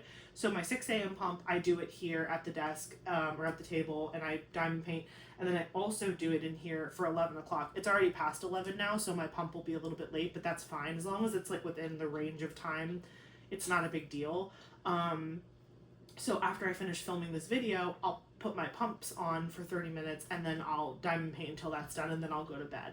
So yeah, but what I was saying that I have this thing. So I wanted to show you this. I told you guys last week that I was reached out to by someone from Momcozy, and if you guys are parents yourselves or your grandparents and you have a child who has a child and they've been dealing with like figuring out all these like products and things for babies and for themselves, specifically if you have a daughter, honestly, or if you're a mom, you know how hard it is, especially if you're choosing to breastfeed or pump breast milk. It's not for the weak of heart. I've said that before. It is time consuming, and it can be painful, and it's just like a big mental weight, but because you're literally providing the food that you're giving your child. But it's super important. And so it's something that, like, you know, if you can do it, it's awesome to do it. It makes you feel good to do it. But the problem is like a lot of people quit early. Like my goal is to try to incorporate breast milk for the first year of Eli's life, like as much of it as I can. We are currently supplementing with formula, but he's mostly getting breast milk every day, and that makes me really happy. It makes me feel really good. But like it's very taxing on my body to constantly be pumping and whatever. So sometimes I do get a little bit of pain in my chest area, and so when Momcozy reached out, they were like, "Hey, we have this product that we'd love for you to try." And I was like, a diamond painting channel. Oh, okay. But again, I'm a new mom, so I don't know how they found me, but I'm so glad they did, because they sent me this. It is called a Lactation Pen, okay? This is what it looks like. Hold on, let me hide my face. There we go. It's called a Lactation Pen, and it basically is a nipple cream in this tube. This is like a tube of like regular nipple cream, right? It's like really good. It's safe for the baby. Like if I decided to latch Eli like this, he could put this in his mouth and it wouldn't hurt him. This is like nipple cream, but this is where the magic happens, okay? You pop the cap off and it has this applicator tip to it. Okay, and you see how it's kind of like silver. Sorry, it's a little dirty. I've been using it all week because I wanted to give you my honest thoughts and opinions on this, because like I'm not normally a gadget person, but like if you're a mom that's pumping or breastfeeding, or you know a mom who's pumping or breastfeeding, listen up, okay? So it's called a Lactation Pen, but it's a multi-care cream pen, 3-in-1 cool warm vibe.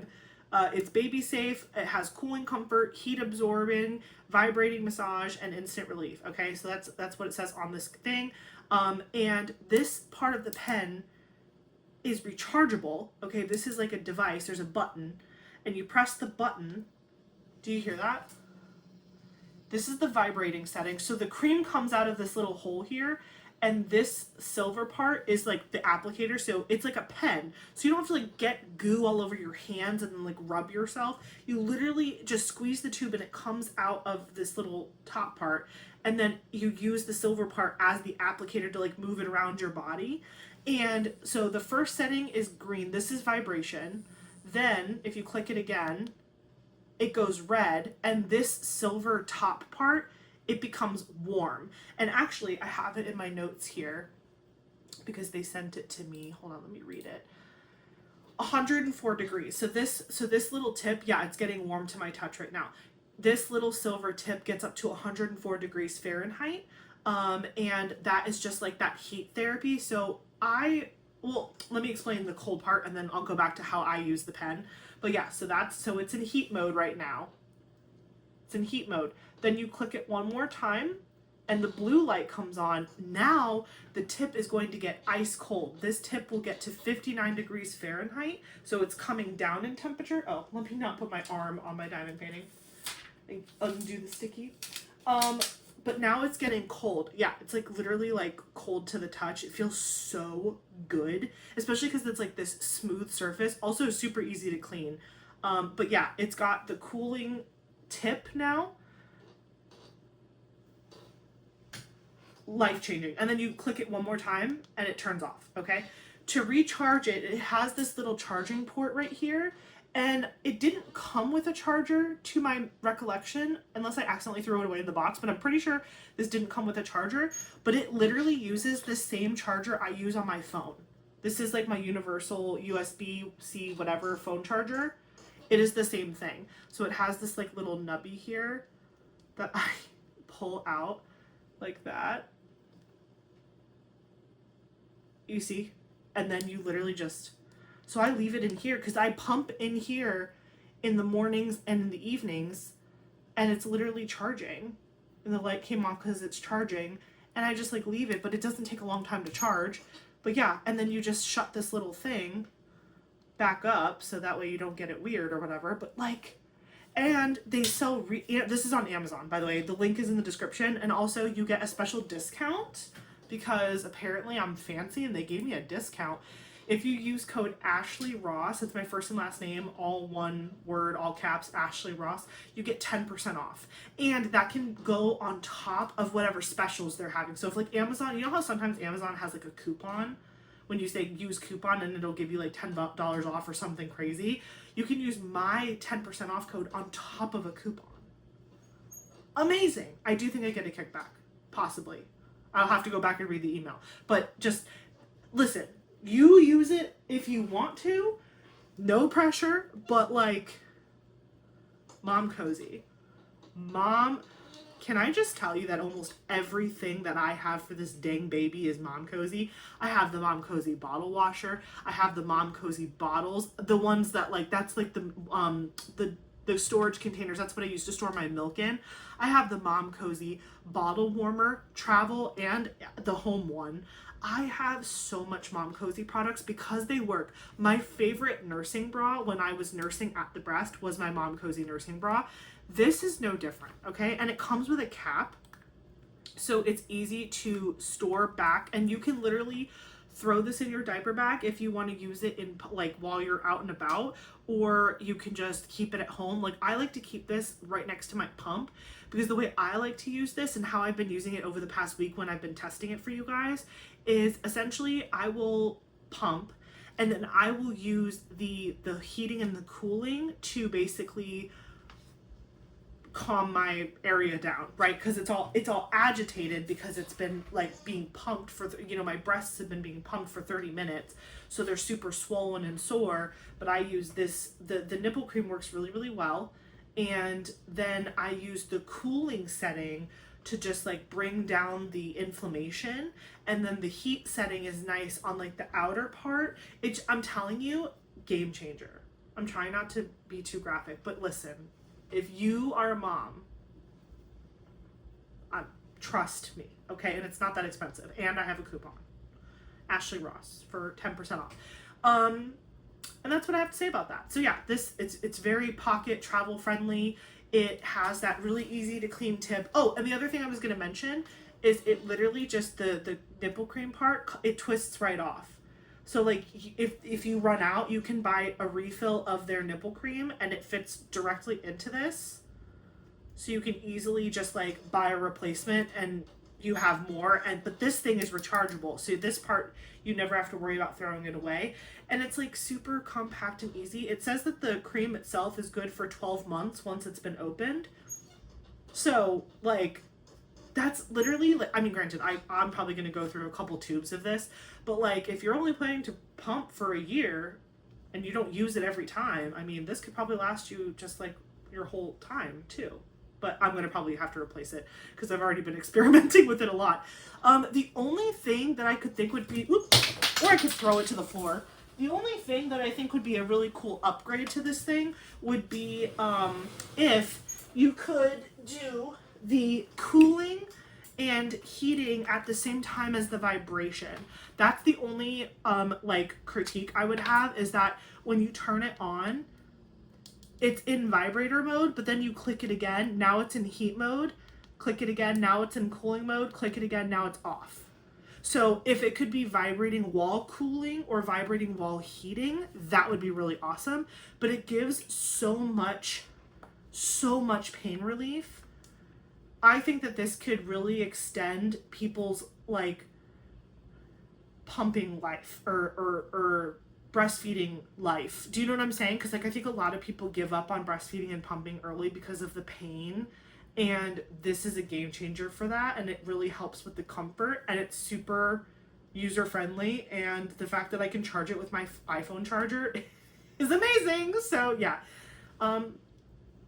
random product plug for Momcozy, but listen, I told the girl that emailed me, I was like, if you ever want to send me anything Momcozy, it is my preferred brand of things.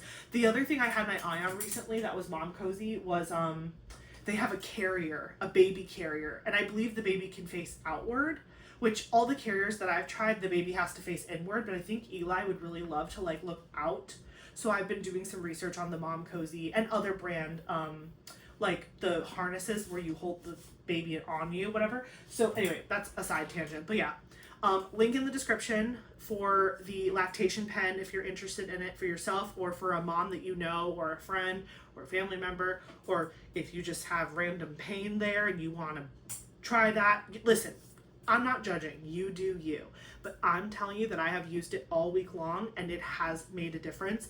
Big time. Like, big time. And again, I'm not a quitter. I wasn't planning on quitting my pumping journey, but it's definitely making me feel more like excited to keep going because it's taking a lot of that pain away, which is a huge deal. So thank you so much for Momcozy for reaching out to me and offering to send me that product to try out. It definitely works.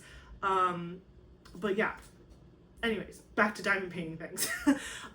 So I talked about cleaning out my office earlier, and I did do that. I cleaned out my office a lot. And it really made me feel like I have so many diamond paintings. Well, period, full stop, end of sentence.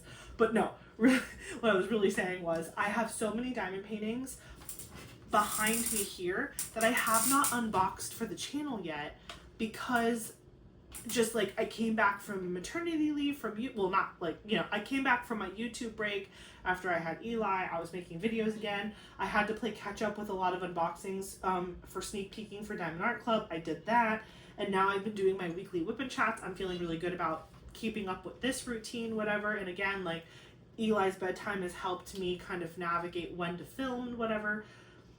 But now I'm like, I have this huge pile of kits that like I purchased myself. Like those are my canvases that I bought, and I normally will do these like big unboxings on the channel, but like it's gotten so out of hand that I don't think I'll ever catch up.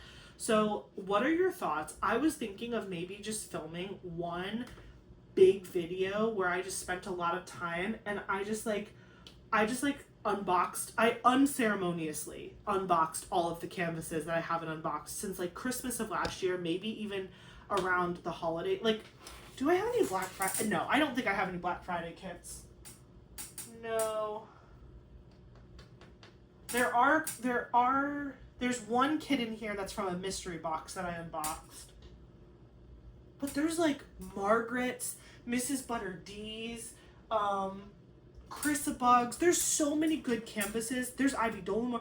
I have so many good kits back here that I bought like late last year, early this year, that I haven't unboxed yet. I have big kits, small kits, snacks. I have a ton of minis from Pretty Little Gem. Like, I have a ton of canvases that I have to unbox. And I was thinking, like, what if I just had like fun one day? And the reason why I want to get them unboxed too is because right now they're all of the kits that I haven't filmed yet are here in this side of the room, but I want them to go up over there into my diamond painting stash rack, and they can't go over there until I've unboxed them on the channel, because that's just like that's like my mental game that I play with myself, is like anything that's been seen on the channel and has been unboxed is over there, and anything that hasn't been seen goes behind me, so I can pick from the pile to unbox. But like, the way I've been filming lately has been kind of sporadic, and so I'm just like, I would really like that pile to be gone.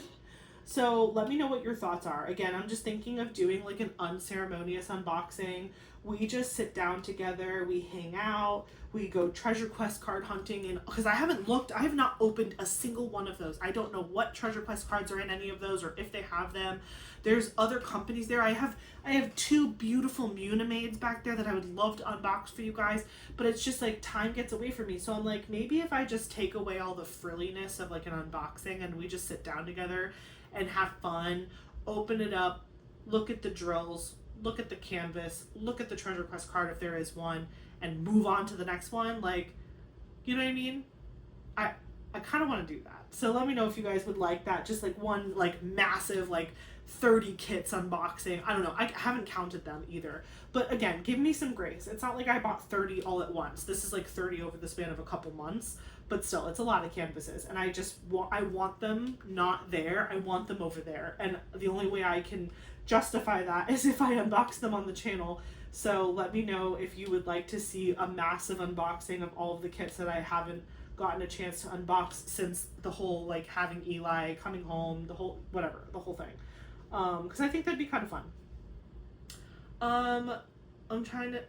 The other thing I was gonna mention to you guys, because I cleaned my office and it kind of inspired me. There are 2 other big chores that I would really love to get done before I go back to work in June. I would really love to go through my closet and get rid of a ton of clothes. I have way too much clothing. I have some professional clothes, but I end up wearing the same like dresses to work. When, like, obviously I haven't gone to work in a minute, but like when I do go to work, I prefer to wear dresses to work because I do have to dress business professional to work, but I don't like pants. I think pants are evil. Unless they're sweatpants. I don't prefer pants. I prefer dresses or shorts and a t-shirt.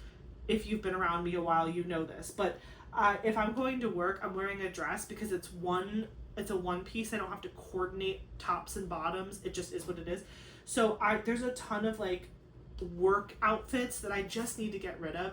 There's stuff that I have in there that doesn't fit me anymore. Some of it's too big, some of it's too small. I have some outfits and t-shirts in there that are so old that I just will never wear again. Shirt, like some of my t-shirts that are a little ratty that I've turned into pajamas, and it's like, how many pajama t-shirts do you need, Ashley? Like, get rid of them.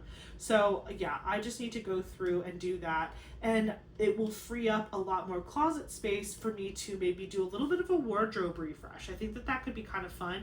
I don't necessarily think I'm somebody who has like a style, but like I have, you want to know what takes up the bulk of my closet, and I'm sure you guys can relate, some of you. I have so many bridesmaids dresses and poofy, like, formal dresses from random occasions throughout my life. Only one of them being my wedding dress, by the way.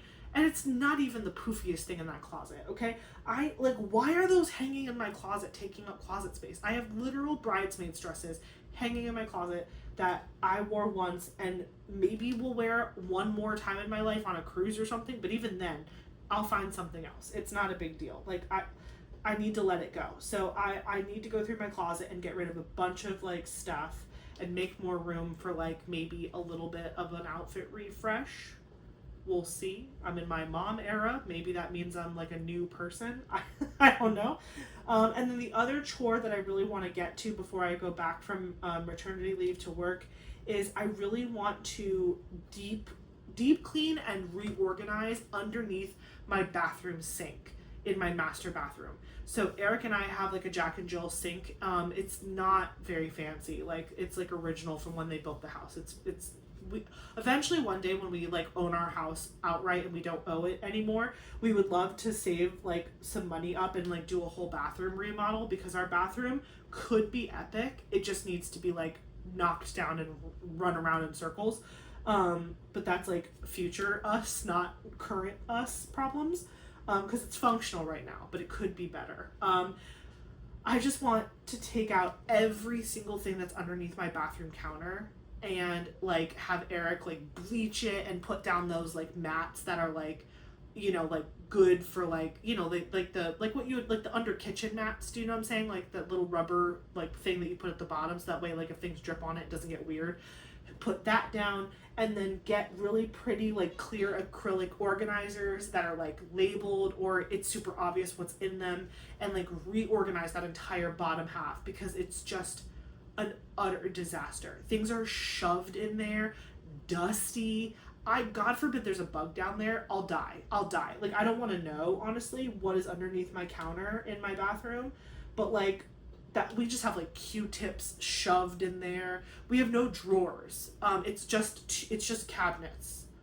So I would like to put like those acrylic cabinet organizers, so that way we could have like clean, nice, secured places for like band-aids and ointments and nail clippers and whatever potions and lotions and things that we just have, you know, Eric's like shaving kit, you know, all of that stuff needs a home, and right now it is thrown under there. So I would love to sit down with Eric one weekend and like take it all out, clean it really good, order some organizers, and like put only the stuff back that we actually will keep and use, and throw everything else away. I have stuff under there, like literally I have like stuff from when Eric and I were trying to get pregnant, and we were like there's like all of those cheapy like pregnancy tests from Amazon. Like there's crazy stuff under that sink. It's gonna be like going down memory lane a little bit. And I would like to throw most of it away, to be honest. So those are two projects that I would love to get done, and I was fully inspired after cleaning my office. There's so much room. Like once I cleaned this room, I felt like lighter, and I was like, oh my gosh, I could totally bring Eli in here, because right now, like I was telling you guys before when we were talking about like my pumping schedule, I come in here to pump at 6 a.m. and then I come in here to pump at night, but like I pump 2 additional times throughout the day, and I do them downstairs just because that's where Eli and I are most of the day.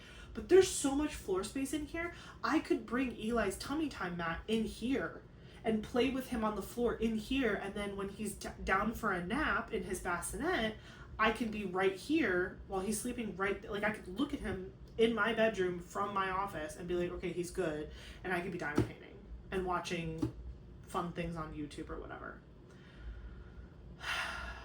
So we'll see. I'm trying desperately to get back into some semblance of like a routine for myself. Like I wish I had a nighttime routine like that baby does. I want a bath and a book and lotion and skincare and bed and bottle. Like, you know what I mean? Like I wish I had a nighttime routine. I do not. I've never had a good nighttime routine, and to this day I still don't. And like maybe this is the first step. Maybe by having a child with a nighttime routine, I will instill in myself a nighttime routine where I take care of myself and I take a bath and I do my skincare and I literally put lotion on my skin. I need to do that. Face and body. I need to do that for myself. But I neglect because I'm a tornado and I forget what I forget. I just forget. Take my meds. Have some water. You know, like basic necessities that everybody forgets to do or just doesn't have time to do or just whatever. So yeah, maybe I need to get myself a little nighttime routine with my baby going. Like we'll do our nighttime routines together. It'll be fun. It'll be bonding. Brushing our teeth. No, I brush my teeth, guys. I'm just kidding. But I'm saying, like, being a new parent, you lose a lot of that part, like a lot of that, like taking care of yourself. And so I need to prioritize that more, especially before I go back to work, because if I don't establish it as a habit before, like right now when I'm not working, I will not maintain any sort of habit like that once I have to add working back onto my plate with everything else going on with him. Like, that's just never gonna happen. So I need to establish good routines now. So I'm gonna work on that. Hold me accountable, ask me about it, and I'll remember to update you as we move forward. Was there anything else I was gonna share? I don't think so. Oh, diamond painting wise, I've just been really happy to, and I've been really happy to be working on a larger diamond painting. It's been like really joyful for me, and I missed it. And this is exactly what I needed to get myself back into bigger projects, was to do a round, and B, honestly, a diamond art club. Not gonna lie, I needed the quality. I needed to feel like, yes, everything's clicking together and it fits perfect and it looks good. Again, the pink lines are annoying, but it's not a deal breaker, especially on this canvas specifically. Like, I don't care. But it was fun to experiment and see what worked and what didn't. And so I just didn't like any of the solutions offered. So I'm just gonna leave it and not worry about it. And then just also, again, it's just one square at a time. It doesn't matter how big or small the painting is. It's one square at a time. And I think taking a break from YouTube for a little bit also just put into perspective, like, a little bit of the rat race that you can get into with YouTube and being a creator. You can sometimes put a lot of pressure on yourself of like, how many finishes did I get this month, and how many events did I participate in, and how many, like, you go into it not wanting to turn into that, but then sometimes you just get spun around. And so by forcing myself to take like a little over a month off of YouTube, obviously to have my baby, I got to reflect on my channel a lot. And I love my channel, don't get me wrong, but I think I sometimes would put pressure on myself to complete things and finish things, and like everything had to have a theme or a reason or a hook of some sort. Do you know what I'm saying? Like, there had to be like a shtick, and I'm like, Ashley, you don't need a shtick. You could just exist. Because you guys tell me that all the time. You're like, well, we would watch you like braid your hair. Not actually, but you know, I hear you. I'm finally hearing you in that there doesn't need to be like a song and dance. Like, we can just hang out on Wednesdays and we can unbox pretty paintings and we can just talk. And that's honestly why I started this channel, truly, because I just loved the idea of like making friends and hanging out and talking about life and diamond painting and crafting together. And like, it doesn't need to be a whole song and dance, right? Maybe a little song and dance, because that's kind of fun, but like not in a cringy way. Does that make sense? Anyway, so I've just been really enjoying like taking it day by day, diamond painting when I can, projects that I want to diamond paint. Obviously, I do have some WIP still. I was trying to figure out how to reincorporate month-in reviews back onto the channel, because I don't have much of a month to review at this point. I'm still like, here it is. This is what I did. I don't know. Let me know if you guys really enjoyed those month-in review videos. I can bring them back. I really did love tracking all the stats and stuff, like how many kits did I buy, like did I work on any special projects, how many finishes. I guess going back to what I was just saying about like trying to like be more gentle on myself about like not beating myself up for like not finishing something fast enough or not starting another project or participating in XYZ, like the month-in reviews felt like a report card. Like every month I would create a month-in review video and I would tell you all the things I did. And if I didn't do enough things, I wouldn't have anything to tell you. And so I would feel bad because I would do a video that didn't seem very interesting because I didn't do a lot of different things. But I'm trying to cut back on that like self negativity. And so I'm just like, you know what? It be what it be. I do what I do and it is what it is. But I do like tracking like monthly, like how many days I diamond painted in a month. I like to track things, but I want it to be fun. I don't want it to be like pressure. Does that make sense? So we shall see. Let me know if you did enjoy those month of review videos, because I can bring them back. I just might bring them back in like a more gentle format that doesn't feel as like, I guess, performative in a way of like, look at all these things I finished. It's just gonna be like, yep, this is where I'm at and this is what I did and here we are. And just again, taking a break really helped me just take a deep breath, and I think my channel is going to be better for it, genuinely. Not that it was bad before. I just, sometimes it takes a break to give you perspective on things, and I feel like my break really did give me perspective on like, it's not that serious. Like, if you don't have a finish 1 month, it's really not a big deal. There's hundreds of thousands of people who diamond paint who don't finish something every single month. It's not a big deal. Do you know what I'm saying? Like, maybe I'm making no sense. But it's been on my mind, and so I just wanted to mention that. What else was I gonna say? I told you about the idea I had for my big unboxing video, so let me know if you want to see that. Like I was telling you before, I did pull out some kits to destash when I cleaned my office, and I was just like looking at my giant rack of diamond paintings and realizing that I was running out of room fast for new things that I had already purchased, and I was like, I need to make some hard calls in the stash department of thing. Like, I really need every single one of my canvases to spark pure joy to keep them at this point. And so I know there are some that I'm going to have a really hard time letting go of. But the first round of cuts that I just recently made that I need to like get up and posted or whatever, I did some hard cuts on my Yume art canvases, and it broke my heart. Like, some of the ones that I put in my destash pile, like, make me so sad, because it's the image, the artwork is beautiful. The artwork is gorgeous. But I just know that those paintings are super dark, and I just don't tend to lean into enjoying super dark diamond paintings. Like, one of them is I think it's called Starfire Dance. It's that girl with like the fiery skirt. It's a beautiful painting and it's a beautiful image, but there's just so much dark background that I need to let it go. And again, it's not that I probably wouldn't enjoy the diamond painting overall. It's just that, like, with how many diamond paintings I have and how unlikely it is that I will do every diamond painting in my stash, if there's somebody out there that's like really dying to do that painting and didn't get it or doesn't have it, whatever, and they want to purchase it from me, like, okay. And if one day I'm like, oh man, I really miss that painting, maybe I'll pick it up on a destash in the future. But it doesn't need to just be sitting on my shelf when I know I'm not reaching for it. Does that make sense? Like, I'm not reaching for it.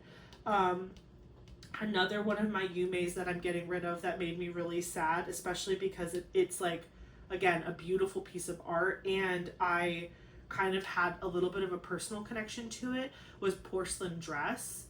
That is such a beautiful canvas, and I really felt a connection to that canvas because my grandmother on my mom's side, she loved that like blue and white porcelain china look.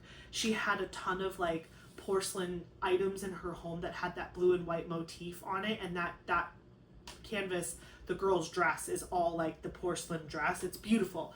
But I just, again, just because it like has a little bit of a special meaning, whatever, it doesn't, I don't feel like that was enough to make me enjoy diamond painting that canvas, which is mostly just 2 colors. Like, it's obviously got a lot more than 2 colors. It's got lots of shades of blue and white, but overall, it's kind of like this cyborg girl with this big beautiful dress, and it's like fanned out, and it's really, again, it's a really pretty piece of art, and I love Yume art so much.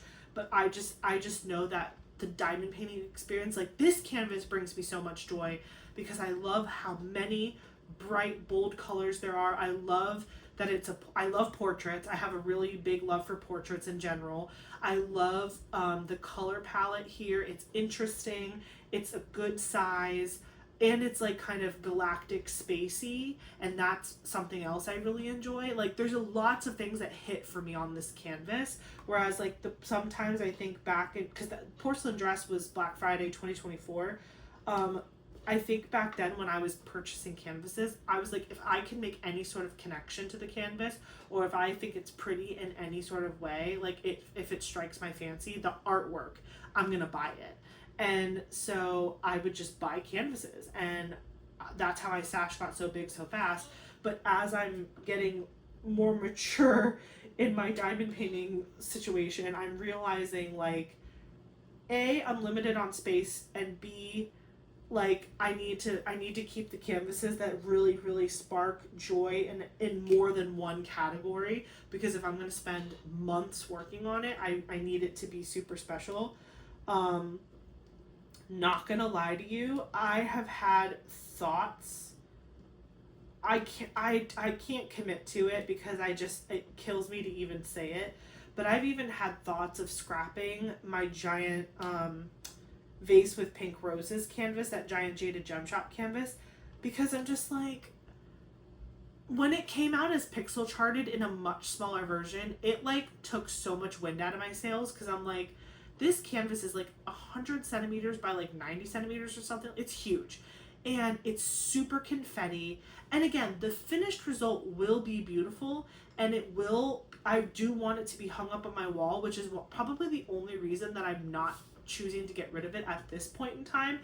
Maybe I'll change my mind in the future, but like right now I'm just like, it's just too beautiful to like give it up. And it's good. I want to display it in my home. I actually want to display it, as opposed to like these other canvases where it's like, again, you're just doing it for fun. So if there's genuinely no purpose to a canvas and you're not having a good time, you should just stop doing it. It's kind of like DNFing a book. Like, you're not going to read through an entire book if you're like, I'm over it. But like for a diamond painting, if I'm planning to display it in my home, I'm going to think twice before quitting, because the end result is something I'm going to be able to enjoy and look at all the time. And that's how I feel about that Jada Gem Shop one. But again, I know that the process of finishing that canvas is going to be long and grueling. And I'm aware of that. But it does not spark joy to work on that canvas right now in the headspace that I'm in.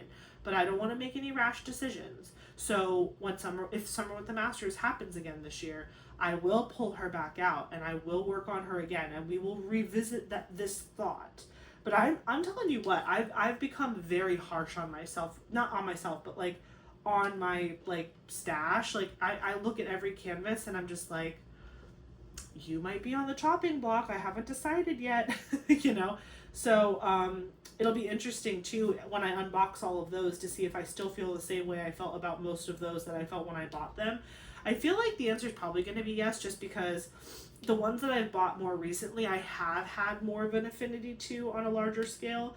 But you never know. Sometimes the emotions get to me and things slip through the cracks. There is a canvas that I recently purchased that I'm not sure about. We'll see when I unbox it how I truly feel about it. I think it's called The Nymph's Garden or something like that. It's a beautiful picture, and I really like it, and I did convince myself that I needed to buy it, but I don't know. Depending on the day, I could have probably convinced myself I didn't need to buy it. And so when I unbox it, I think that's going to help me decide if I need to keep it or not. But I really like it from what I saw on the unboxing, so we'll see if the energy stays alive long enough for me to keep it when I unbox it myself. But overall, I think I've been a lot better about how, like, the things I'm purchasing, how I feel about them, and like, I'm only buying things that I think are like 10 out of 10, super up my alley. I've even passed up on like a bunch of Mrs. Butter D's lately, which is so uncommon for me, and even some like Chrysabugs and Ivies. I don't know, I'm trying to be more realistic, and honestly, the size too. I don't mind a large diamond painting, because to me, you just do one square at a time and they're all the same size in your mind. But I really am genuinely enjoying, like, this is a 68.8 by 42.7. Love this size. I love anything in that 50 by 70, 60 by 80 range. That's like a real sweet spot for me. When things start to get into the 90s or even past 100, I'm really taking a critical look and being like, do I love this canvas? I need to love this canvas for me to buy this, because this is a huge undertaking. There's a couple canvases behind me that I haven't unboxed on the channel yet that I did not purchase, but I got as a trade. And I will say that when I'm trading for a canvas, I tend to be much more like lenient on myself because it was technically free. Like I gave away a canvas that I didn't want anymore, and I got a canvas that I wanted more. So that is a little bit easier for me to, a little bit of an easier pill for me to swallow because I didn't buy it, I traded for it. But you'll see some of those whenever we do that video. I'll unbox my trades as well. That'll be kind of fun. Yeah, I think that's pretty much everything that I wanted to share that's new. I'll close this section. I didn't get very far because we were talking, but I did do this, the whole half of this star, and then I did a couple colors mixed in here, but I'll work on it more. I'll actually work on this more tonight. It's already late. It's just past, it's 12:11, so technically it's Monday now, but we were chatting. We were having a good time. We were experimenting with baby wipes, but I do have to go check on my child. I hear Eric. Oh, I think Eric's changing him right now. So we're going to do the question of the day really fast, and then I will bid you adieu. So let's pick number 42. It's the first number I saw on my storage system. 42. Do you like champagne? If so, what is your favorite brand? What an easy question. No, I don't. I don't like champagne at all. Do you guys like champagne? Question number 42. Do you like champagne? If so, what is your favorite brand? I do not like champagne at all. I don't like the taste. And it's funny because when I first went on maternity leave, I went into a huge like Real Housewives of Orange County binge sesh, and there's this one girl on there, her name's Heather, and she is like a champagne queen. She calls it champs. She's like, is there champs? Can we order champs? Can we have some champs? And so like I have become obsessed with the word champs, but I do not like champagne, but it's like funny to be like, let's have some champs. But I don't like champagne. I'm not a big alcohol drinker, to be honest. Like I don't not like alcohol. I just do not casually drink like that often, and now I definitely don't because I have a kid and I'm breastfeeding and all that stuff. But if I'm having a drink, it's usually like, I don't mind a sweet wine. I like a sweet red or a sweet white. My mom used to make some killer sangria growing up, like with fresh fruit in it. That was kind of fun. And I like the hard seltzer stuff sometimes. Like I like Strongbow. That's like a hard cider. I really like Mike's Hard Lemonade on occasion. That was like my drink of choice in college, was the Mike's Hard. They used to have Mike's Hard Lemonade, but it was pink lemonade. That was superior. I loved the Mike's Hard pink lemonade, but I haven't seen it since college, and breaks my heart every time. And then sometimes if I'm gonna be like fancy and get like a mixed drink at like a bar or something, I'll either order a White Russian, which is delicious, or I'll order a lemon drop with a sugar rim. And those are White Russian, lemon drop with a sugar rim. Those are like my fancy drinks. Then sweet red, sweet white wine is like my house drink if there's like a house party or something, like a dinner party. And then if I'm like kicking it with the homies, it's like a Mike's Hard Lemonade or a Strongbow or something like that. So not that you asked for my entire drinking repertoire, but that's that's it. Anywho, I hope you guys have a great rest of your week and you enjoyed this video and all of the experimenting we did. Let me know in the comments what you're working on. Also, if you end up getting the Momcozy thing, let me know if you end up recommending this to anybody or if you want to try it yourself. And let me know what your results are because I'm genuinely curious. Again, I have tried this all week long and it has made a difference for me personally. So again, if you end up getting it off of the Amazon link in the description box, don't forget to use Ashley Ross, all one word, for 10% off. And thank you again to Momcozy for providing the product for us to review, the Lactation Pen. It is super cool and I'm open to any other collabs you might have to offer. So yeah, love you guys. Hope you have a great rest of your day. Don't forget to like, comment, subscribe, and I will catch you in the next one. Bye!